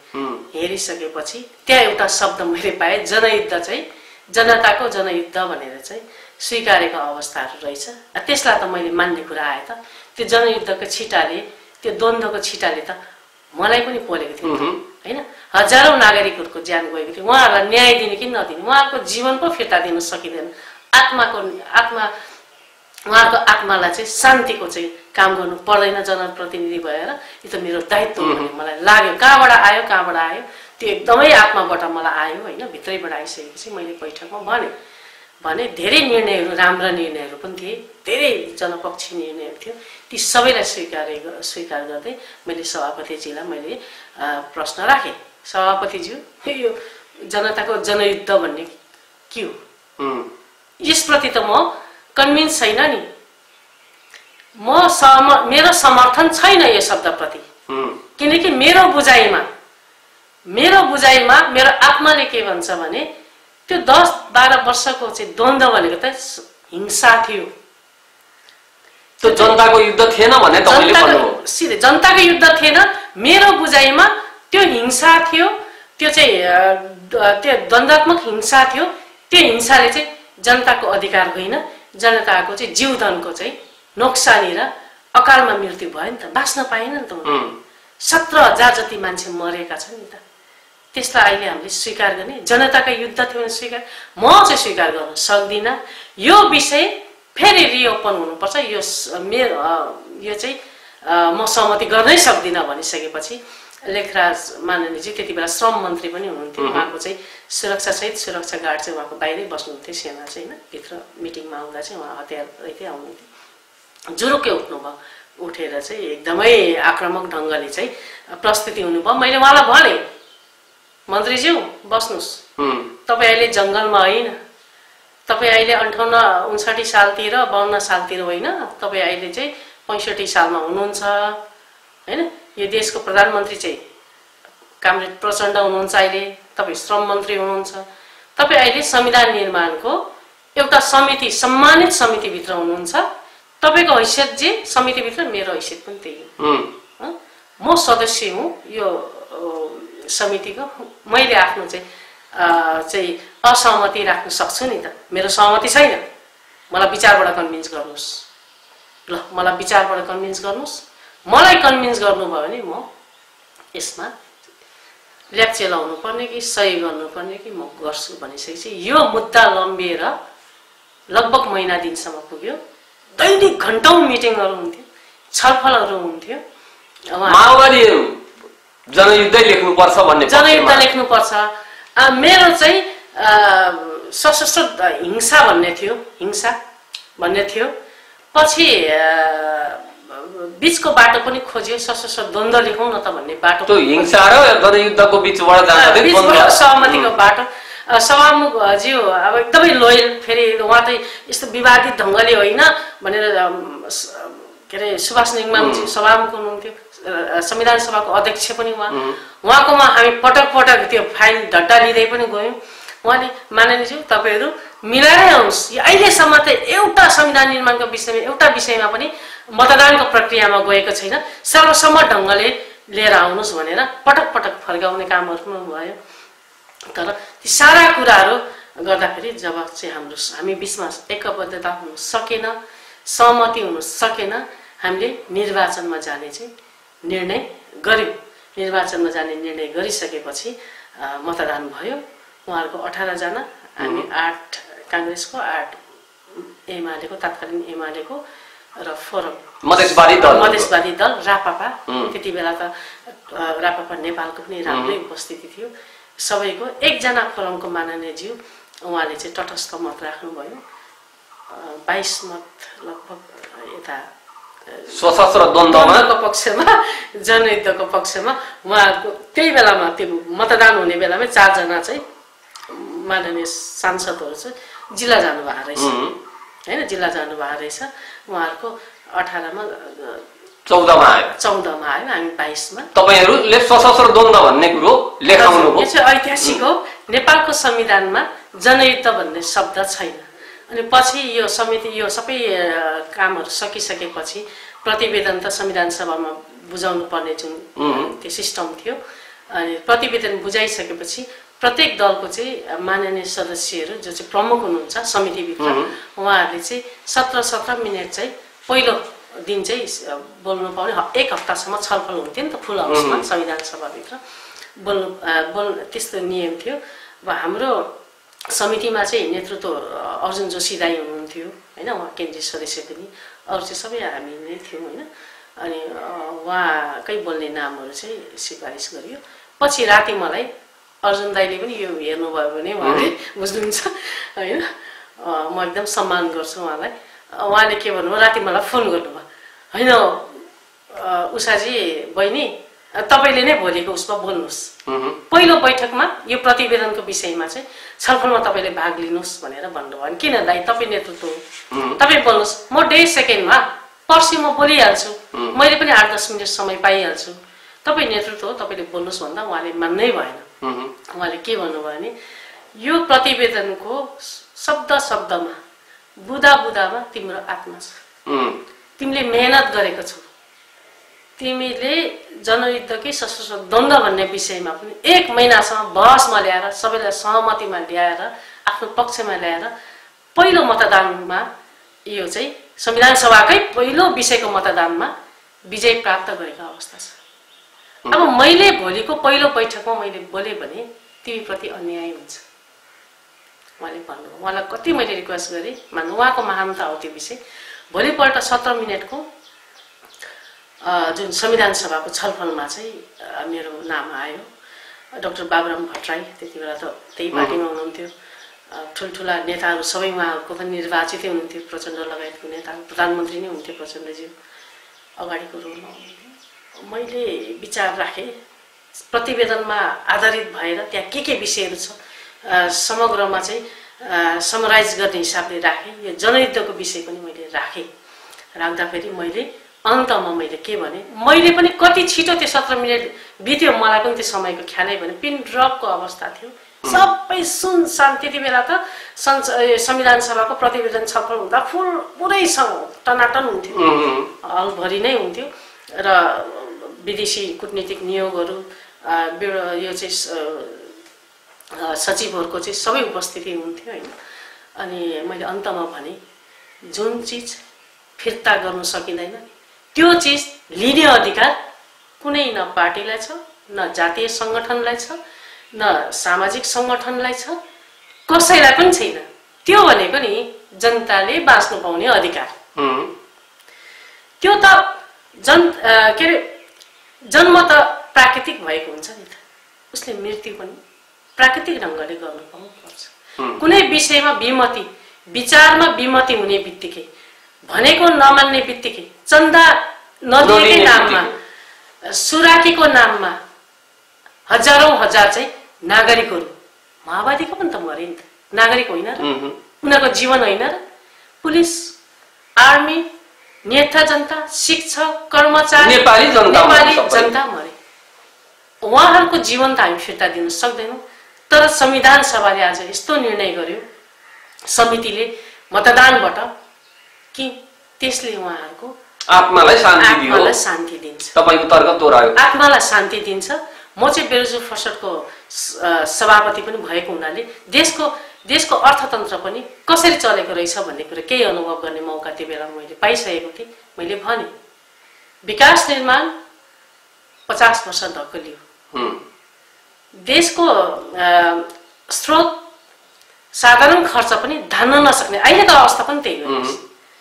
जुन कर्मचारीको तलब भत्ता लगायतको जुन साधारण खर्च छ नि, दैनिक खर्चहरू, मासिक खर्चहरू, नेपालको अर्थतन्त्रले त्यसलाई पनि धान्न सक्दैन। आजको मितिमा पनि जति पनि ठुल्ठुला विकास निर्माण योजनाहरू भइरहेको छ, दात्री निकायबाट त सहयोगको कारणले या त ऋण खोजेर अनुदानबाट चाहिँ भइरहेको अवस्था छ। मागेका भरमा मैले त्यही भने, मैले त त्यो फुल हाउसमा मैले के भने मैले प्रतिवेदनलाई समेटेर बोल्दै गर्दा हिजो पनि भिख माग्दै थियौँ, फेरि पनि ती भत्केका पुलहरू, टेलिफोनका टावरहरू, ठुल्ठुला चाहिँ हाइड्रो प्रोजेक्टहरू, जति पनि विकास निर्माणका सडक पुल पलैसाहरू छ, विद्यालयहरू भत्केको छ, स्वास्थ्य चौकीहरू भत्केको छ, सुरक्षा चौकीहरू चाहिँ भत्केको छ, ती कुरा फेरि भिख माग्नु होला। 50 वर्ष फेरि पनि हाम्रो जुन भूमिका छ भिख माग्नेमै भयो। किन? द्वन्द्वका कारण। ठिक छ, त्यो पर्खिन्छ जनताले विकासको अनुभूतिको निम्ति 50औं वर्ष पर्खिनु तयारी छ।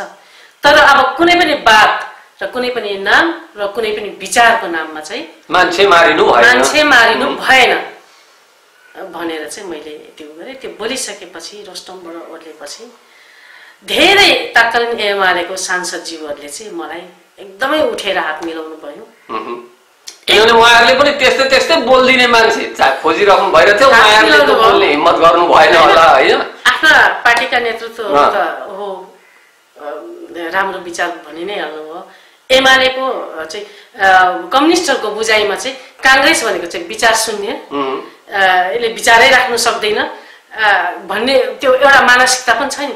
तर कांग्रेसमा पनि विचार राख्नु सक्ने, अर्ग्यानिक विचार राख्नु सक्ने, पिन ड्रप साइलेन्टमा चाहिँ विचार राख्नु सक्ने, मुद्दामा छलफल गर्न सक्ने त हुँदो रहेछ नि। उहाँले भन्नुभयो एमालेको धेरै सांसद उषा गुरुङ तपाईँ चाहिँ कांग्रेसको भएर नि यस्तो कम्युनिस्ट जस्तो विचार राख्ने भनेर भन्नुभयो।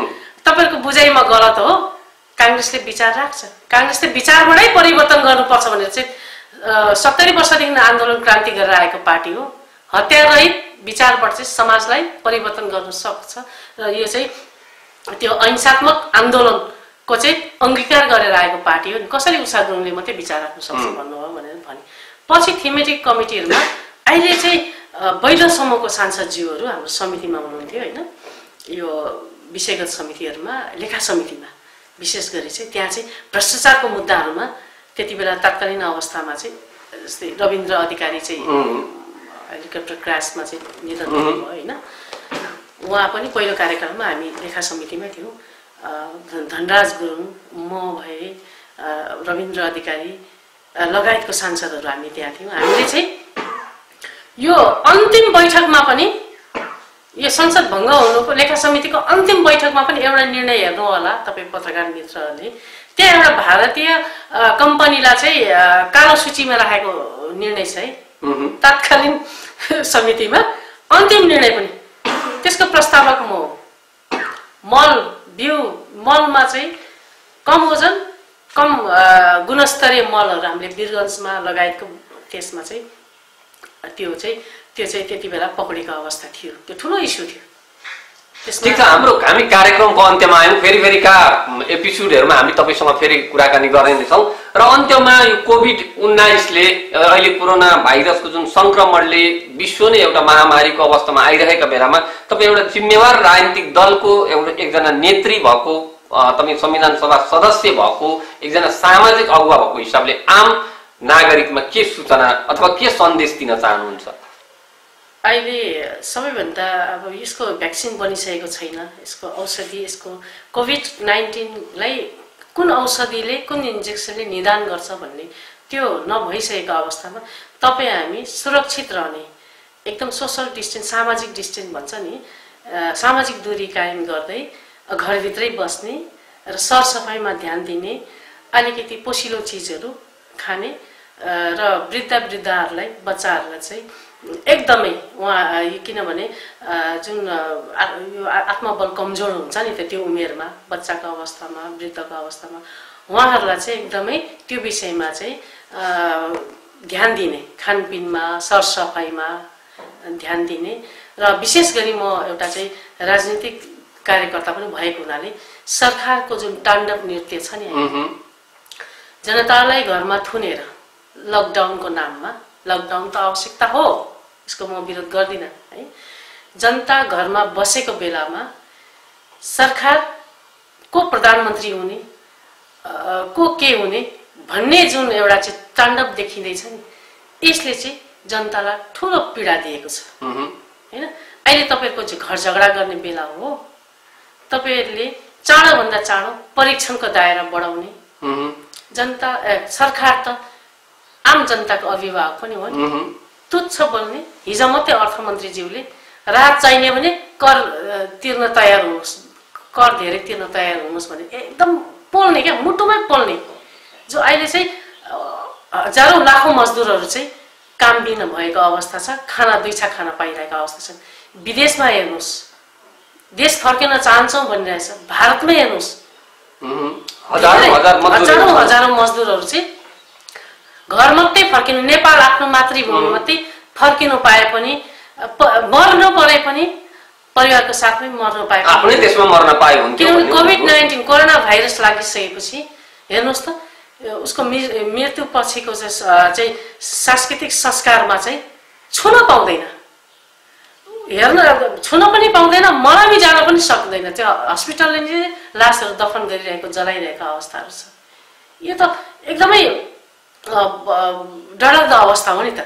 यस्तो डरलाग्दो अवस्था भएको बेलामा तपाईहरु स्वास्थ्य सामग्री औषधि खरिद बिक्रीमा पनि भ्रष्टाचार गर्ने, छानबिन गर भन्दा पनि डाकछप गर्ने, प्रधानमन्त्रीको सल्लाहकारज्यूले सबैलाई हप्काउने, दब्काउने, अनि 2/3 को नजिकमा भएको जुन सरकार छ, तपाईहरुलाई यतिकै निम्ति जनताले मत दिएको, फेरि पनि त निर्वाचन त आउँछ नि।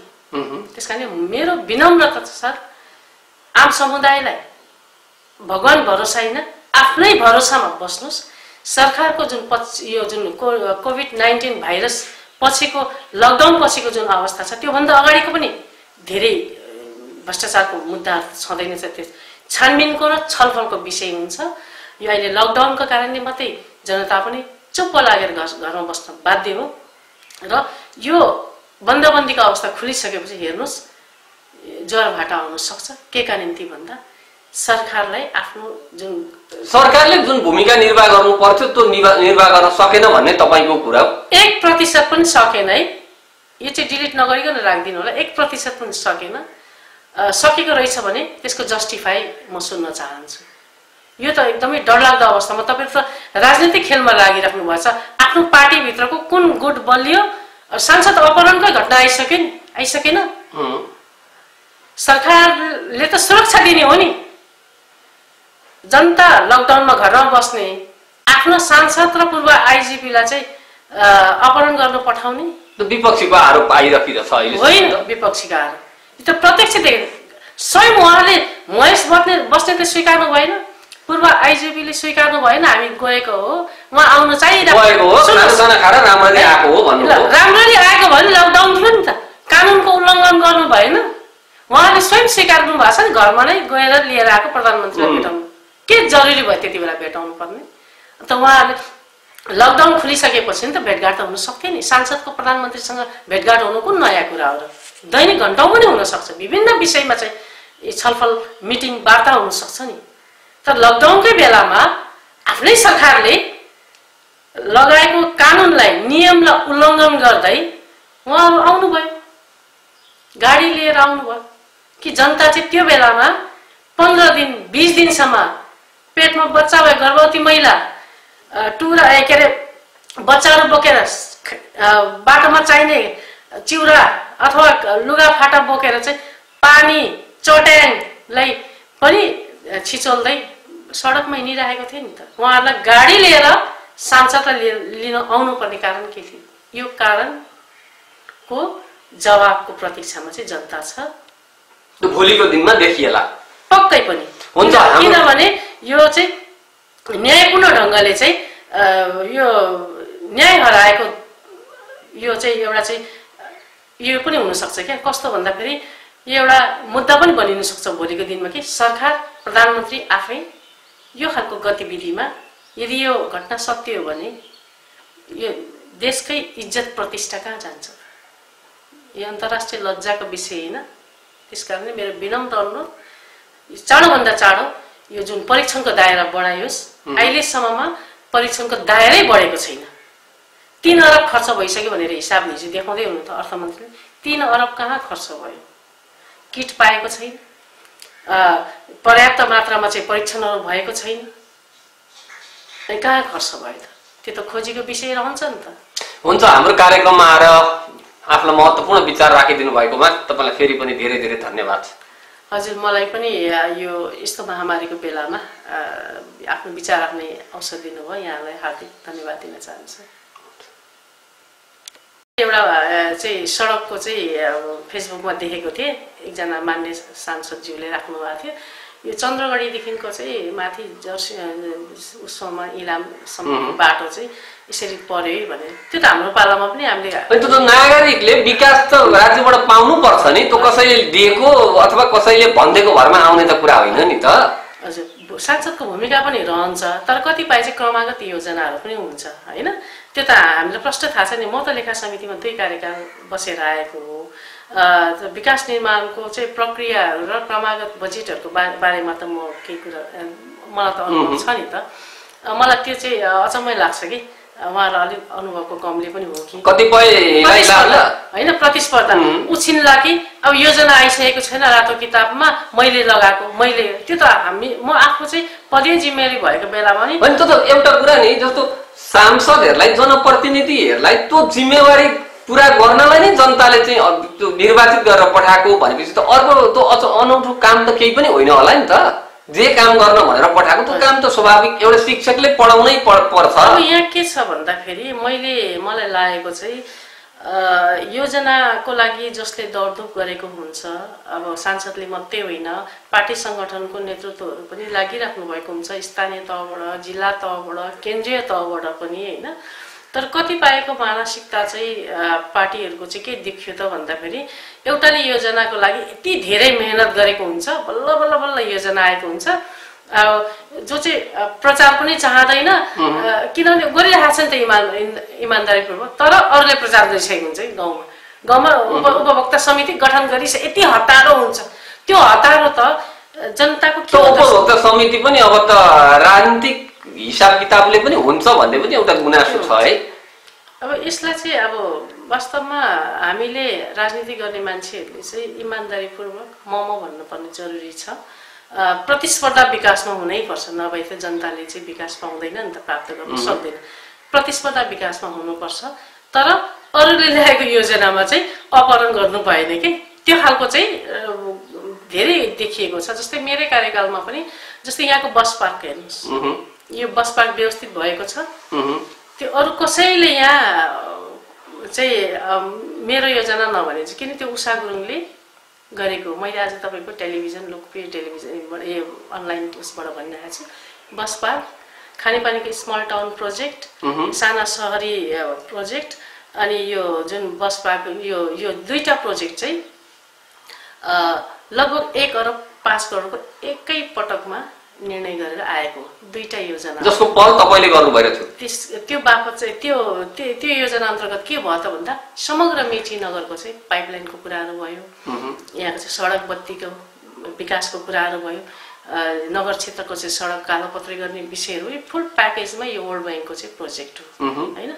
जब 6वटा तत्कालीन अवस्थामा चाहिँ जम्मा 58वटा मात्रै नगरपालिका थियो, त्यो बेलामा 6वटा नगरपालिकालाई चाहिँ वर्ल्ड ब्याङ्कको चाहिँ प्रोजेक्ट चाहिँ दिने भनेर चाहिँ दात्री निकायबाट चाहिँ निर्णय भएको रहेछ। मैले चाहिँ अन्तिम अवस्थामा मात्रै थाहा पाएँ यो चाहिँ निर्णय हाम्रो नगरपालिका पनि 58 भए पनि सम्भावित नगरपालिकाहरू भनेर चाहिँ 100वटालाई चाहिँ त्यहाँनिर बास्केट उसमा राखेको छ छानबिनको लागि। त्यसमा मेची नगरको पनि थियो, तर अन्तिम अवस्थामा थाहा पाउँदाखेरि मैले त्यति बेला तत्कालीन अख्तियार प्रमुख दीप बस्नेत भौतिक योजनाको चाहिँ खानेपानी र सहरीको चाहिँ सचिव हुनुहुन्थ्यो।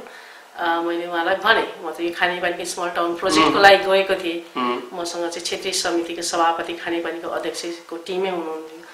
अनि त्यो थाहा पाइसकेपछि अनि मैले उहाँलाई भने सचिवज्यू मेची नगर पनि त नगरपालिका हो, कान्छा नगरपालिका हो, त्यहाँ पनि त समस्या छ, यो प्रोजेक्ट चाहिँ त्यहाँ दिनु पर्यो भन्दा होइन माननीयजी यो त धेरै अगाडि बढिसक्यो, त्यहाँ चाहिँ सम्भव नहोला कि कोसिस गरिदिनुहोस् न। कोसिस म जुन ठाउँबाट म जनप्रतिनिधि हो त्यहाँको जनताको निम्ति यत्रो योजना चाहिँ मैले थाहा पाउँदै मैले पहल गरिनँ भने त त्यो चाहिँ मेरो लागि चाहिँ एकदमै राम्रो त हुँदैन नि। मैले यो त पहल इमान्दारी त देखिँदैन नि त जनप्रतिनिधिको, मलाई यो चाहिन्छ भनिसकेपछि धेरै चरणको चाहिँ भेटघाटहरू डेलिगेसनहरू पछि चाहिँ अब यो आएको प्रोजेक्ट हो। पछि यहाँ के भन्छ यो त फल्नाले ल्याएको, यो त डिस्काले ल्याएको, अब पार्टीभित्रै पनि नाम किन लिनु, काङ्ग्रेसको पालामा आएको योजनाहरू 2टा योजना 1 अरब 5 करोडको ल्याइयो भने यो नगर भरि क्षेत्रभरि कति योजना आएन, हजार योजनाहरू छ। यो पुलहरू ठुल्ठुला मेगा प्रोजेक्टको पुलहरू बनिएको छ। अब अहिले भर्खरै कार्यान्वयनमा आएको छ यहाँ बाहुनडाङ्गीमा सुबोध चियाको जुन 6 करोड लगभग चाहिँ सरकारी अनुदानमा हो। त्यो त संविधान सभा पहिलो संविधान सभा भङ्ग भएको बेलामा म यहीँ बसिरहेको थियो, जोर आइरहेको थियो। त्यो बेलामा माथिको टिम आएर चाहिँ साना किसानहरू चाहिँ यो चाहिँ हात्तीको चाहिँ प्रभावित क्षेत्र पनि हो, धेरै चाहिँ समस्या भयो। कुनै बाली लगाए, धान बाली लगाए, मकै बाली लगाए आएर खाइदिइहाल्छ, अन्न भण्डारण गर्नै पाउँदैन किसानहरूले। त उहाँहरू माथि जानुभएको छ काठमाडौँ। त्यहाँ घुम्दै मन्त्रालयमा घुम्दै जाँदाखेरि चाहिँ मेरो नाम पनि त्यहाँ आइसकेपछि उहाँ त हाम्रो चाहिँ भान्जी हो, बहिनी हो भनेर चाहिँ यहाँको साथीहरूले भनिसकेपछि त्यसो भएदेखि यता होइन उहाँलाई लिएर आउनुहोस् भनेर आए। खेलराज रेग्मी अध्यक्ष हुनुहुन्थ्यो। अनि उहाँहरूले भनिसकेपछि अनि म गएँ काठमाडौँ गएर मैले सामान्य अध्यक्ष खिलराज रेग्मीज्यूलाई मैले उसमा मन्त्री उसमा चाहिँ प्रधानमन्त्री कार्यालयमा मैले भनेँ, टिमै लगेर भने। तर 30औं वर्षदेखि हात्तीले क्षति भएको ठाउँ हो।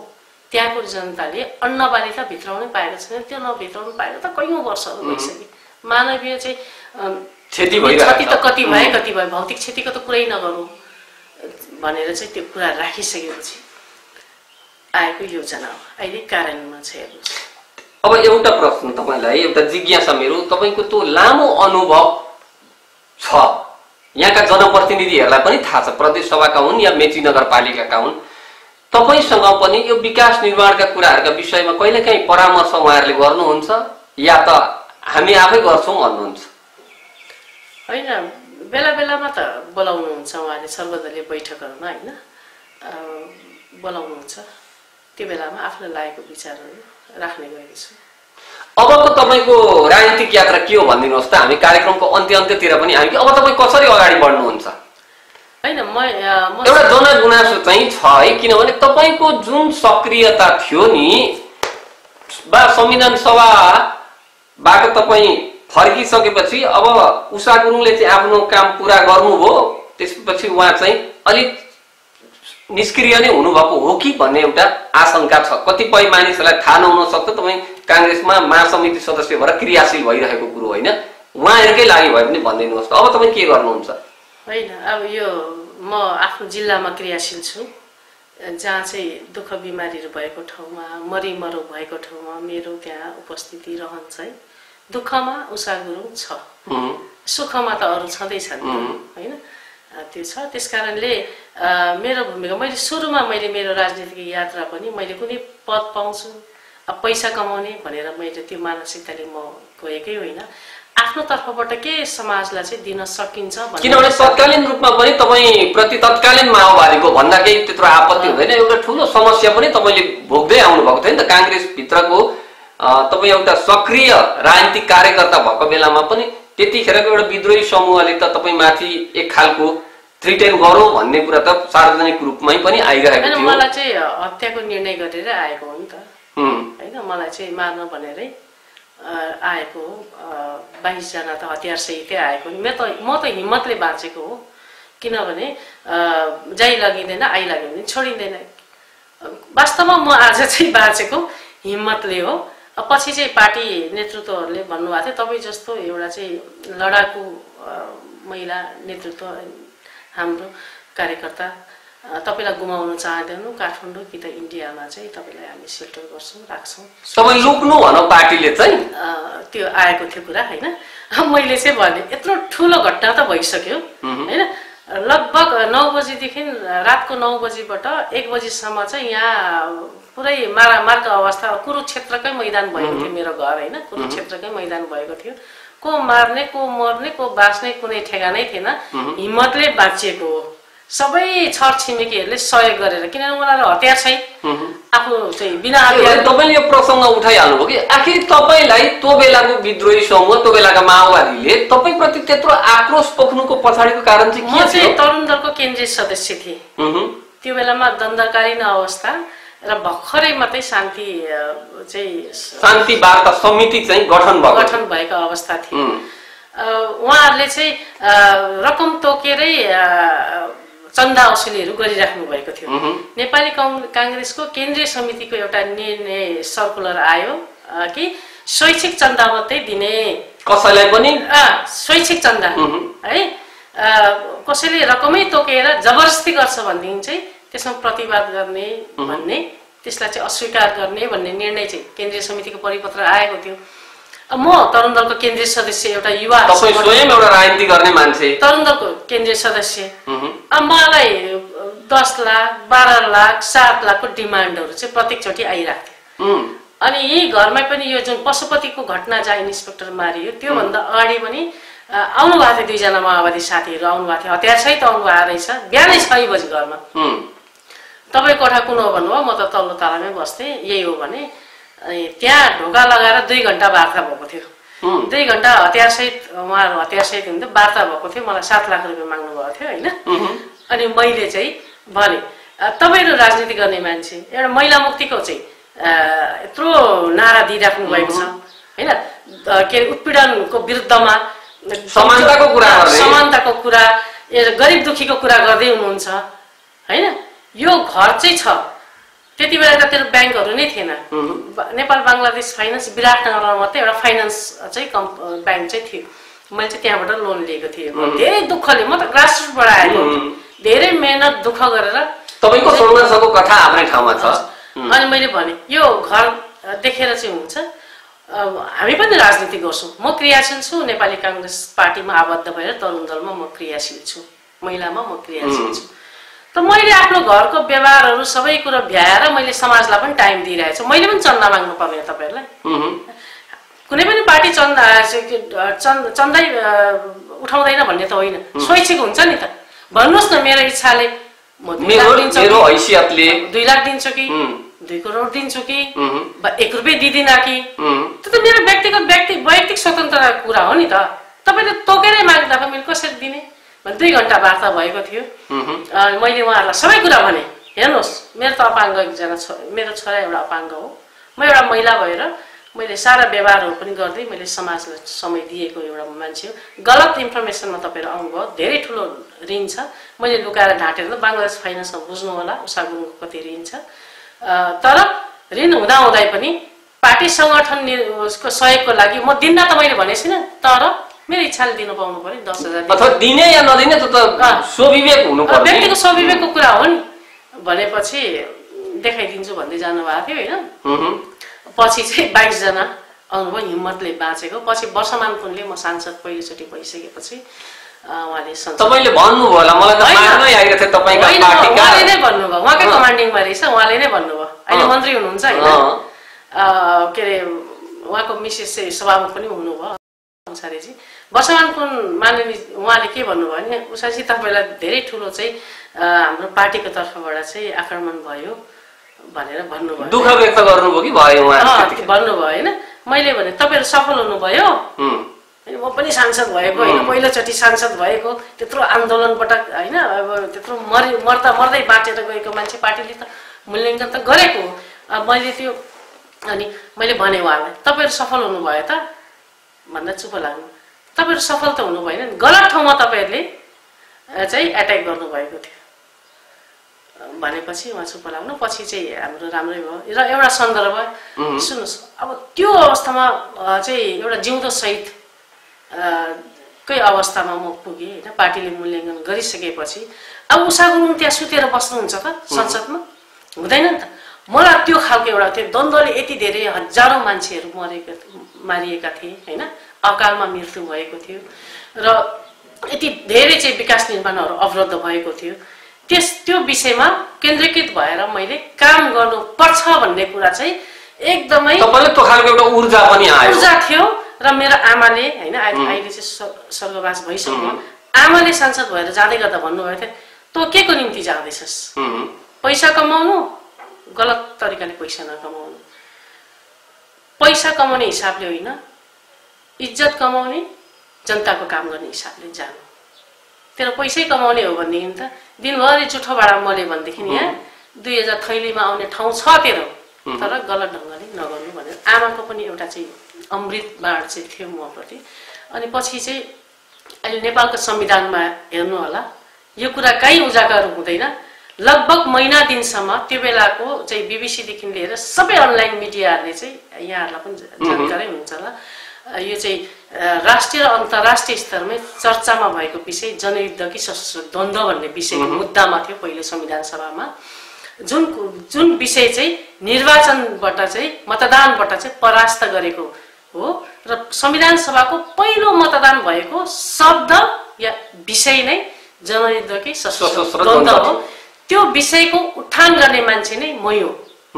सांस्कृतिक सामाजिक ऐक्यबद्धता समितिले दुईटा समितिले यसलाई पास गरेर लगिसकेको थियो, तर हाम्रो समितिले पनि पास गरिसकेको अवस्था रहेछ। म अमेरिकामा चाहिँ संविधान निर्माणकै क्रममा मेरो अमेरिका भिजिट थियो, 1 हप्ताको भिजिट थियो। 1 हप्ताको जुन भिजिटमा मैले एक दिन पनि 1 घण्टा पनि पर्सनल व्यक्तिगत भ्रमण नगरिकन त्यहाँको साथीहरू कति रिसाउनु भयो। धेरै नेताहरू आउनुहुन्छ, दर्जनौं चोटि आइसक्नुभयो, घुम्नुहुन्छ 2 दिन भए पनि घुमाइदेऊ न भन्नुहुन्छ। तपाईहरु एउटा हाम्रो लेडिजको टिम, तपाईहरु महिला लेडिजहरुको टिम पहिलोचोटि आउनु भएको छ, एक दिन पनि समय दिनु भएको छैन हामीलाई, घुमाइदिन्छु भन्दै छौ। न्युयोर्क हामी गएका थियौं। तपाईहरु किन यस्तो गर्दै हुन्छ? अहिले 5 बजे मिटिङ सक्यो, 10 बजेको फ्लाइट छ, कार्यक्रम सकिन्छ।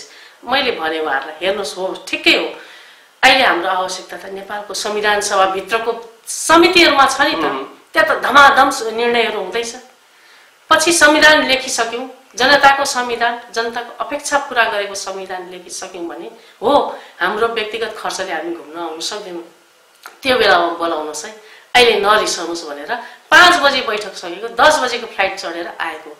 आउँदा यहाँ के देखियो, किन 10 दिन त लगभग त एब्सेन्ट थिए मेरो। यहाँ चाहिँ जनयुद्ध भन्ने शब्द मेरो समितिले पास गरिसकेको अवस्था रहेछ, पास गरिसकेको अवस्था रहेछ। लेखराज भट्ट चाहिँ त्यति बेला चाहिँ माओवादीको तर्फबाट चाहिँ 18 जना सदस्य सहितको चाहिँ समितिमा हुनुहुन्थ्यो। एमालेबाट चाहिँ के पन्थ सर हुनुहुन्थ्यो, रघुपन्थ होइन के पन्थ केन्द्रीय सदस्य हुनुहुन्थ्यो। अरू साथीहरू पनि हुनुहुन्थ्यो एमालेबाट। 8 जना थियौँ एमाले र काङ्ग्रेसको। हामी त सानो पार्टी खुम्चेको अवस्था थियो पहिलो संविधान सभामा। समितिमा हामी 8 जना मात्रै थियौँ, उहाँहरूको 18 जना थियो। मधेसी दलहरू फोरमहरू गरेर अरू हामी जम्मा 63 जनाको त्यहाँ समिति थियो। अनि मैले दोस्रो दिन भने भोलिपल्ट मेरो झापामा कार्यक्रम थियो, अमेरिकाबाटै मैले फिक्स गरेको थिएँ। समग्र सरकारवाला चाहिँ क्षेत्रको चाहिँ महिला दिदीबहिनीहरूलाई चाहिँ भेटघाट कार्यक्रम होटल जेनियलमा यहाँ बिर्तामोडमा चाहिँ फिक्स भएको कार्यक्रम थियो। भोलिपल्ट म यता आउनु छ, एक दिनको उपस्थितिमा मैले 1 हप्तासम्मको बैठकको निर्णयहरू कसरी हेर्ने मैले हेरेँ। म बिहानै गएर मैले सभापतिज्यूलाई भने यो मलाई देखाउनुस् अहिलेसम्मको निर्णय। हेरिसकेपछि त्यहाँ एउटा शब्द मैले पाएँ, जनयुद्ध चाहिँ जनताको जनयुद्ध भनेर चाहिँ स्वीकारेको अवस्थाहरू रहेछ। त्यसलाई त मैले मान्ने कुरा आए त। त्यो जनयुद्धको छिटाले, त्यो द्वन्द्वको छिटाले त मलाई पनि पोलेको थियो हैन। हजारौं नागरिकहरूको ज्यान गएको थियो। उहाँहरूलाई न्याय दिने कि नदिने, उहाँहरूको जीवन पो फिर्ता दिन सकिँदैन। उहाँहरूको आत्मालाई चाहिँ शान्तिको चाहिँ काम गर्नु पर्दैन जनप्रतिनिधि भएर।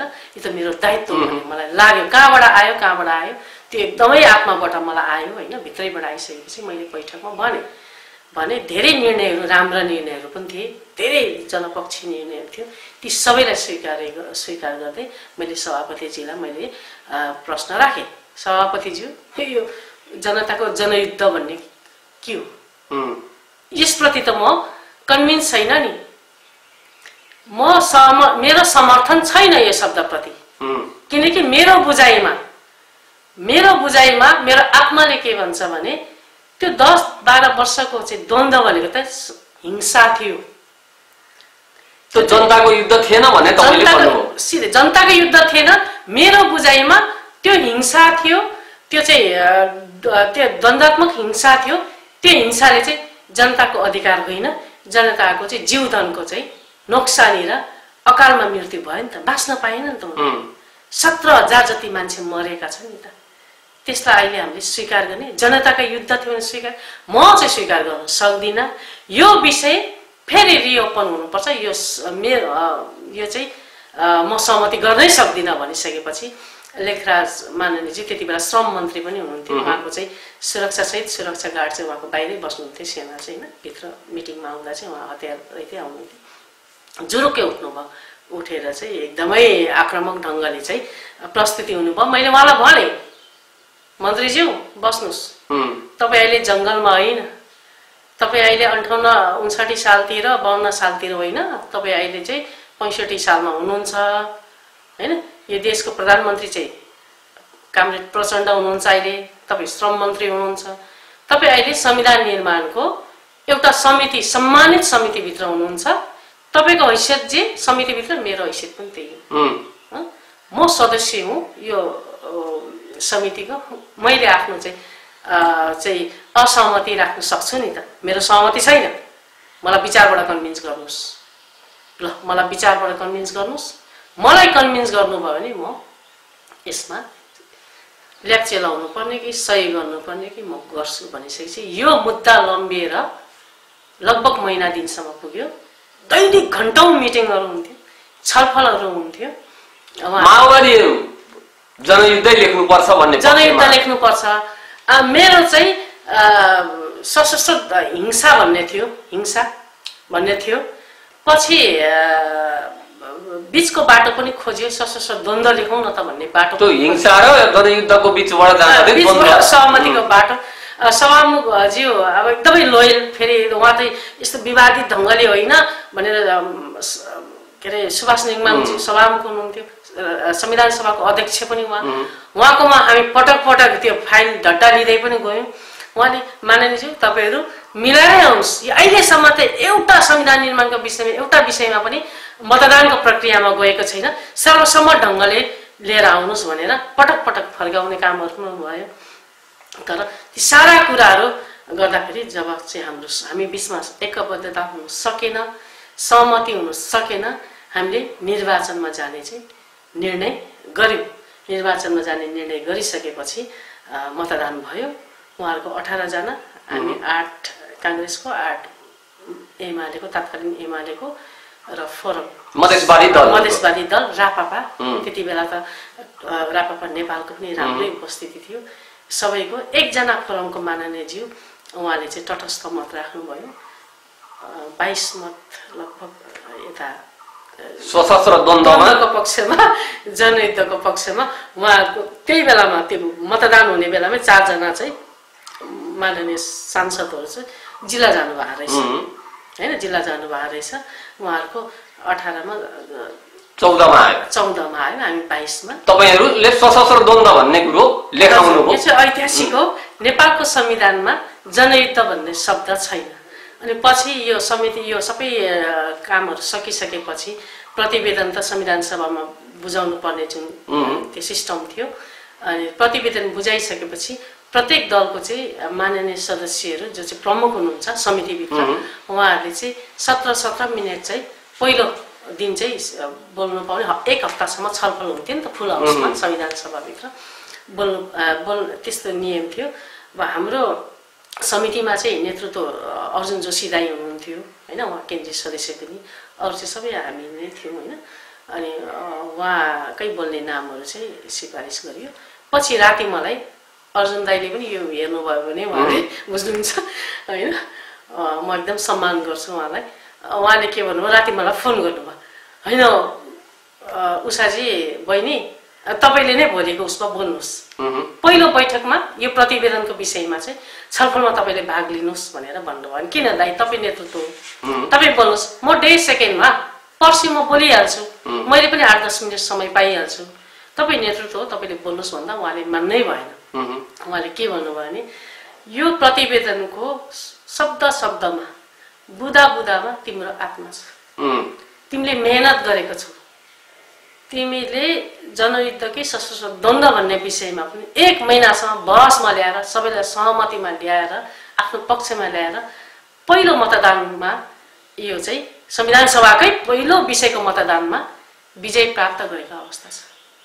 अब मैले भोलिको पहिलो बैठकमा मैले बोले भने तिमीप्रति अन्याय हुन्छ उहाँले भन्नुभयो। उहाँलाई कति मैले रिक्वेस्ट गरेँ, मान्नु उहाँको महानता हो त्यो विषय। भोलिपल्ट 17 मिनटको जुन संविधान सभाको छलफलमा चाहिँ मेरो नाम आयो। डाक्टर बाबुराम भट्टराई त्यति बेला त त्यही पार्टीमा हुनुहुन्थ्यो, ठुल्ठुला नेताहरू सबै उहाँहरूको पनि निर्वाचितै हुनुहुन्थ्यो, प्रचण्ड लगायतको नेताहरू, प्रधानमन्त्री नै हुन्थ्यो प्रचण्डज्यू, अगाडिको रोलमा हुनुहुन्थ्यो।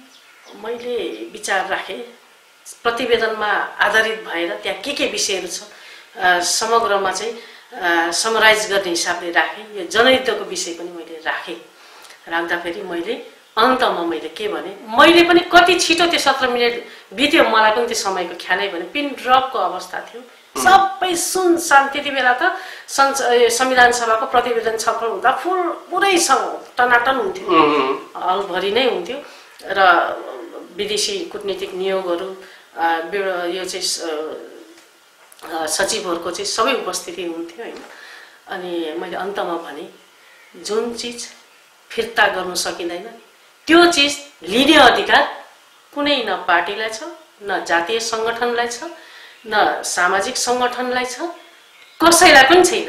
त्यो भनेको नि जनताले बाँच्नु पाउने अधिकार। त्यो त के अरे जन्म त प्राकृतिक भएको हुन्छ नि त, उसले मृत्यु पनि प्राकृतिक ढङ्गले गर्नु पाउनुपर्छ।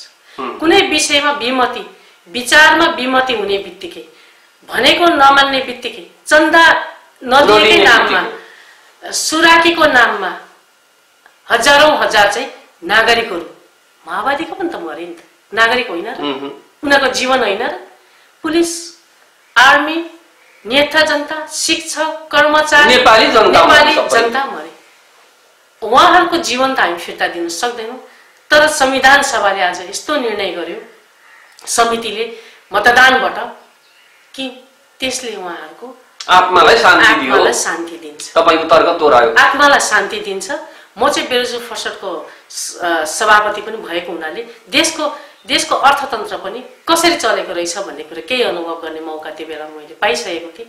मैले भने, विकास निर्माण 50 वर्ष धक्कलियो, देशको स्रोत साधारण खर्च पनि धान्न नसक्ने अहिलेको अवस्था पनि त्यही हो। जुन कर्मचारीको तलब भत्ता लगायतको जुन साधारण खर्च छ नि, दैनिक खर्चहरू, मासिक खर्चहरू, नेपालको अर्थतन्त्रले त्यसलाई पनि धान्न सक्दैन। आजको मितिमा पनि जति पनि ठुल्ठुला विकास निर्माण योजनाहरू भइरहेको छ, दात्री निकायबाट त सहयोगको कारणले या त ऋण खोजेर अनुदानबाट चाहिँ भइरहेको अवस्था छ। मागेका भरमा मैले त्यही भने, मैले त समय त्यो फुल हाउसमा मैले के भने, मैले प्रतिवेदनलाई समेटेर बोल्दै गर्दा, हिजो पनि भिख माग्दै थियौँ, फेरि पनि ती भत्केका पुलहरू, टेलिफोनका टावरहरू, ठुल्ठुला चाहिँ हाइड्रो प्रोजेक्टहरू, जति पनि विकास निर्माणका सडक पुल पलैसाहरू छ, विद्यालयहरू भत्केको छ, स्वास्थ्य चौकीहरू भत्केको छ, सुरक्षा चौकीहरू चाहिँ भत्केको छ। ती कुरा फेरि भिख माग्नु होला 50 वर्ष फेरि पनि हाम्रो जुन भूमिका छ भिख माग्नेमै भयो। किन? द्वन्द्वका कारणले। ठिक छ, त्यो पर्खिन्छ जनताले, विकासको अनुभूतिको निम्ति 50औं वर्ष पर्खिनु तयारी छ। तर अब कुनै पनि बात र कुनै पनि नाम र कुनै पनि विचारको नाममा चाहिँ मान्छे मारिनु भएन भनेर चाहिँ मैले त्यो गरेँ। त्यो बोलिसकेपछि, रोस्टमबाट ओर्लेपछि धेरै तत्कालीन एमालेको सांसदज्यूहरूले चाहिँ मलाई एकदमै उठेर हात मिलाउनु भयो। किनभने उहाँहरूले पनि त्यस्तै बोल्दिने मान्छे खोजिराख्नु भइरहेको थियो, उहाँहरूले त बोल्ने हिम्मत गर्नु भएन होला हैन। आफ्ना पार्टीका नेतृत्व त हो राम्रो विचार भनि नै हाल्नुभयो। एमालेको चाहिँ कम्युनिस्टहरूको बुझाइमा चाहिँ कांग्रेस भनेको चाहिँ विचार शून्य, यसले विचारै राख्नु सक्दैन भन्ने त्यो एउटा मानसिकता पनि छ नि। तर कांग्रेसमा पनि विचार राख्न सक्ने, अर्ग्यानिक विचार राख्न सक्ने, पिन ड्रप साइलेन्टमा चाहिँ विचार राख्न सक्ने, मुद्दामा छलफल गर्न सक्ने त हुँदो रहेछ नि। उहाँले भन्नुभयो एमालेको धेरै सांसदले, उषा गुरुङ तपाईँ चाहिँ कांग्रेसको भएर नि यस्तो कम्युनिस्ट जस्तो विचार राख्ने भनेर भन्नुभयो। तपाईँको बुझाइमा गलत हो, कांग्रेसले विचार राख्छ, कांग्रेसले विचारबाटै परिवर्तन गर्नुपर्छ भनेर चाहिँ 70 वर्षदेखि आन्दोलन क्रान्ति गरेर आएको पार्टी हो। हत्यारहित विचारबाट चाहिँ समाजलाई परिवर्तन गर्न सक्छ र यो चाहिँ त्यो अहिंसात्मक आन्दोलनको चाहिँ अंगीकार गरेर आएको पार्टी हो। कसरी उषा गुरुङले मात्रै विचार राख्न सक्छ भन्नुभयो भनेर भने। पछि थीमेटिक कमिटीहरुमा अहिले चाहिँ 12 समूहको सांसदज्यूहरू हाम्रो समितिमा हुनुहुन्थ्यो हैन। यो विषयगत समितिहरूमा लेखा समितिमा विशेष गरी चाहिँ त्यहाँ चाहिँ भ्रष्टाचारको मुद्दाहरूमा त्यति बेला तत्कालीन अवस्थामा चाहिँ जस्तै रविन्द्र अधिकारी चाहिँ हेलिकप्टर क्रासमा चाहिँ निधन भयो होइन।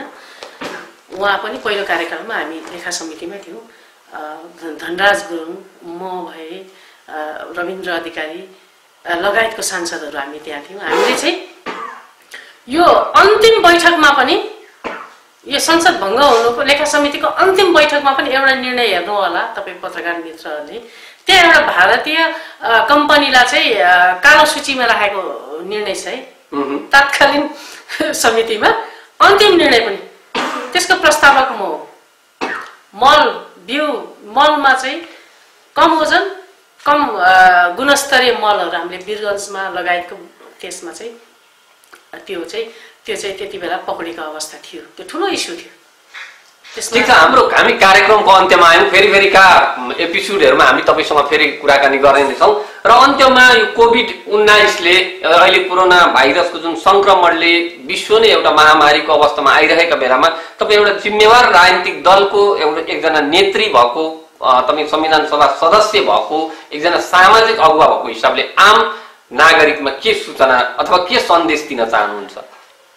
अहिले सबैभन्दा अब यसको भ्याक्सिन बनिसकेको छैन, यसको औषधि, यसको कोभिड-19लाई कुन औषधिले कुन इन्जेक्सनले निदान गर्छ भन्ने त्यो नभइसकेको अवस्थामा तपाईँ हामी सुरक्षित रहने, एकदम सोसल डिस्टेन्स, सामाजिक डिस्टेन्स भन्छ नि, सामाजिक दूरी कायम गर्दै घरभित्रै बस्ने र सरसफाइमा ध्यान दिने, अलिकति पोसिलो चिजहरू खाने र वृद्धहरूलाई बच्चाहरूलाई चाहिँ एकदमै उहाँ किनभने जुन यो आत्मबल कमजोर हुन्छ नि त त्यो उमेरमा, बच्चाको अवस्थामा, वृद्धको अवस्थामा, उहाँहरूलाई चाहिँ एकदमै त्यो विषयमा चाहिँ ध्यान दिने, खानपिनमा सरसफाइमा ध्यान दिने।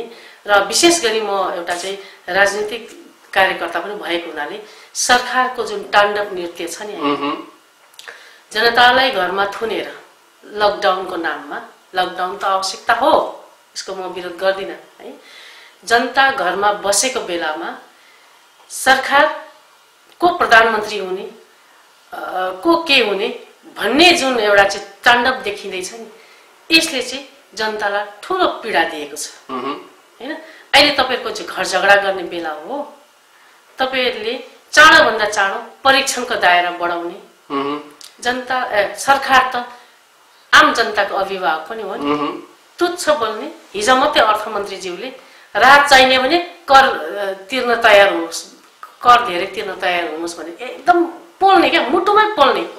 जो अहिले चाहिँ हजारौं लाखौं मजदुरहरू चाहिँ काम बिना भएको अवस्था छ, खाना दुईछा खाना पाइरहेको अवस्था छ। विदेशमा हेर्नुहोस्, देश फर्किन चाहन्छौँ भनिरहेछ, भारतमै हेर्नुहोस् हजारौं मजदुरहरू चाहिँ घर मात्रै फर्किनु, नेपाल आफ्नो मातृभूमि मात्रै फर्किनु पाए पनि, मर्न परे पनि परिवारको साथमै मर्न पाए, आफ्नै देशमा मर्न पाए हुन्थ्यो। किनभने कोभिड-19 कोरोना भाइरस लागिसकेपछि हेर्नुहोस् त, उसको मृत्यु पछिको चाहिँ सांस्कृतिक संस्कारमा चाहिँ छुन पाउँदैन, हेर्न छुन पनि पाउँदैन, मलामी जान पनि सक्दैन। त्यो हस्पिटलले नै लासहरू दफन गरिरहेको, जलाइरहेको अवस्थाहरू छ। यो त एकदमै डरलाग्दो अवस्था हो नि त। यस्तो डरलाग्दो अवस्था भएको बेलामा तपाईहरु स्वास्थ्य सामग्री औषधि खरिद बिक्रीमा पनि भ्रष्टाचार गर्ने, छानबिन गर भन्दा पनि ढाकछोप गर्ने, प्रधानमन्त्रीको सल्लाहकारज्यूले सबैलाई हप्काउने, दब्काउने, अनि 2/3 नजिकमा भएको जुन सरकार छ, तपाईहरुलाई यतिकै निम्ति जनताले मत दिएको, फेरि पनि त निर्वाचन त आउँछ नि। त्यसकारण मेरो विनम्रता छ सर, आम समुदायलाई भगवान भरोसा हैन, आफ्नै भरोसामा बस्नुस्। सरकारको जुन यो जुन कोभिड-19 भाइरस पछिको लकडाउन पछिको जुन अवस्था छ, त्यो भन्दा अगाडिको पनि धेरै भ्रष्टाचारको मुद्दाहरू छँदै नै छ। त्यो छानबिनको र छलफलको विषय हुन्छ। यो अहिले लकडाउनको कारणले मात्रै जनता पनि चुप्प लागेर घरमा बस्न बाध्य हो। र यो बन्दबन्दीको अवस्था खुलिसकेपछि हेर्नुस्, ज्वरो भाटा आउन सक्छ। के का निम्ति भन्दा सरकारलाई आफ्नो जुन सरकारले जुन भूमिका निर्वाह गर्नु पर्थ्यो त्यो निर्वाह गर्न सकेन भन्ने तपाईको कुरा हो। 1% पनि सकेन है, यो चाहिँ डिलिट नगरिकन राखिदिनु होला। 1% पनि सकेन, सकेको रहेछ भने त्यसको जस्टिफाई म सुन्न चाहन्छु। यो त एकदमै डरलाग्दो अवस्थामा तपाईँ त राजनीतिक खेलमा लागिराख्नु भएको छ। आफ्नो पार्टीभित्रको कुन गुट बलियो, सांसद अपहरणकै घटना आइसकेन। सरकारले त सुरक्षा दिने हो नि, जनता लकडाउनमा घरमा बस्ने, आफ्नो सांसद र पूर्व आइजिपीलाई चाहिँ अपहरण गर्न पठाउने विपक्षीको आरोप आइरहेको छ अहिले। होइन, विपक्षीको आरोप यो त प्रत्यक्ष देख्यो। स्वयं उहाँले महेश बस्नेतले स्वीकार्नु भएन, पूर्व आइजिपीले स्वीकार्नु भएन, हामी गएको हो, उहाँ आउन चाहिरहेको हो, राम्ररी आएको हो भन्नु। राम्ररी आएको भने लकडाउन थियो नि त, कानुनको उल्लङ्घन गर्नु भएन। उहाँले स्वयं स्वीकार्नु भएको छ नि, घरमा नै गएर लिएर आएको प्रधानमन्त्रीलाई भेटाउनु। के जरुरी भयो त्यति बेला भेटाउनु पर्ने? त उहाँहरूले लकडाउन खुलिसकेपछि नि त भेटघाट त हुन सक्थ्यो नि। सांसदको प्रधानमन्त्रीसँग भेटघाट हुनु कुन नयाँ कुरा हो र? दैनिक घण्टौँ पनि हुनसक्छ, विभिन्न विषयमा चाहिँ छलफल मिटिङ वार्ता हुनसक्छ नि।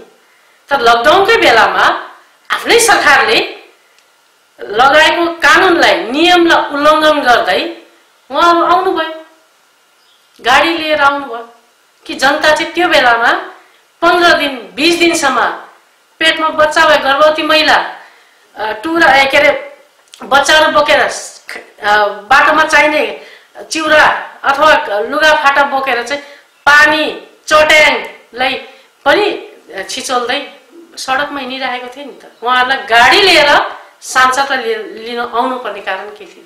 यो कारणको जवाबको प्रतीक्षामा चाहिँ जनता छ। भोलिको दिनमा देखिएला पक्कै पनि हुन्छ, किनभने यो चाहिँ न्यायपूर्ण ढङ्गले चाहिँ यो न्याय हराएको यो चाहिँ एउटा चाहिँ यो पनि हुनसक्छ क्या। कस्तो भन्दाखेरि यो एउटा मुद्दा पनि बनिन सक्छ भोलिको दिनमा कि सरकार प्रधानमन्त्री आफै यो खालको गतिविधिमा यदि यो घटना सत्य हो भने यो देशकै इज्जत प्रतिष्ठा कहाँ जान्छ? यो अन्तर्राष्ट्रिय लज्जाको विषय होइन। त्यसकारणले मेरो विनम्र अनुरोध, चाँडोभन्दा चाँडो यो जुन परीक्षणको दायरा बढाइयोस्। अहिलेसम्ममा परीक्षणको दायरै बढेको छैन। 3 अरब खर्च भइसक्यो भनेर हिसाब हिजो देखाउँदै हुनु त अर्थमन्त्रीले। 3 अरब कहाँ खर्च भयो? किट पाएको छैन, पर्याप्त मात्रामा चाहिँ परीक्षणहरू भएको छैन, अनि कहाँ खर्च भयो त? त्यो त खोजीको विषय रहन्छ नि त। हुन्छ, हाम्रो कार्यक्रममा आएर आफ्नो महत्त्वपूर्ण विचार राखिदिनु भएकोमा तपाईँलाई फेरि पनि धेरै धेरै धन्यवाद। हजुर, मलाई पनि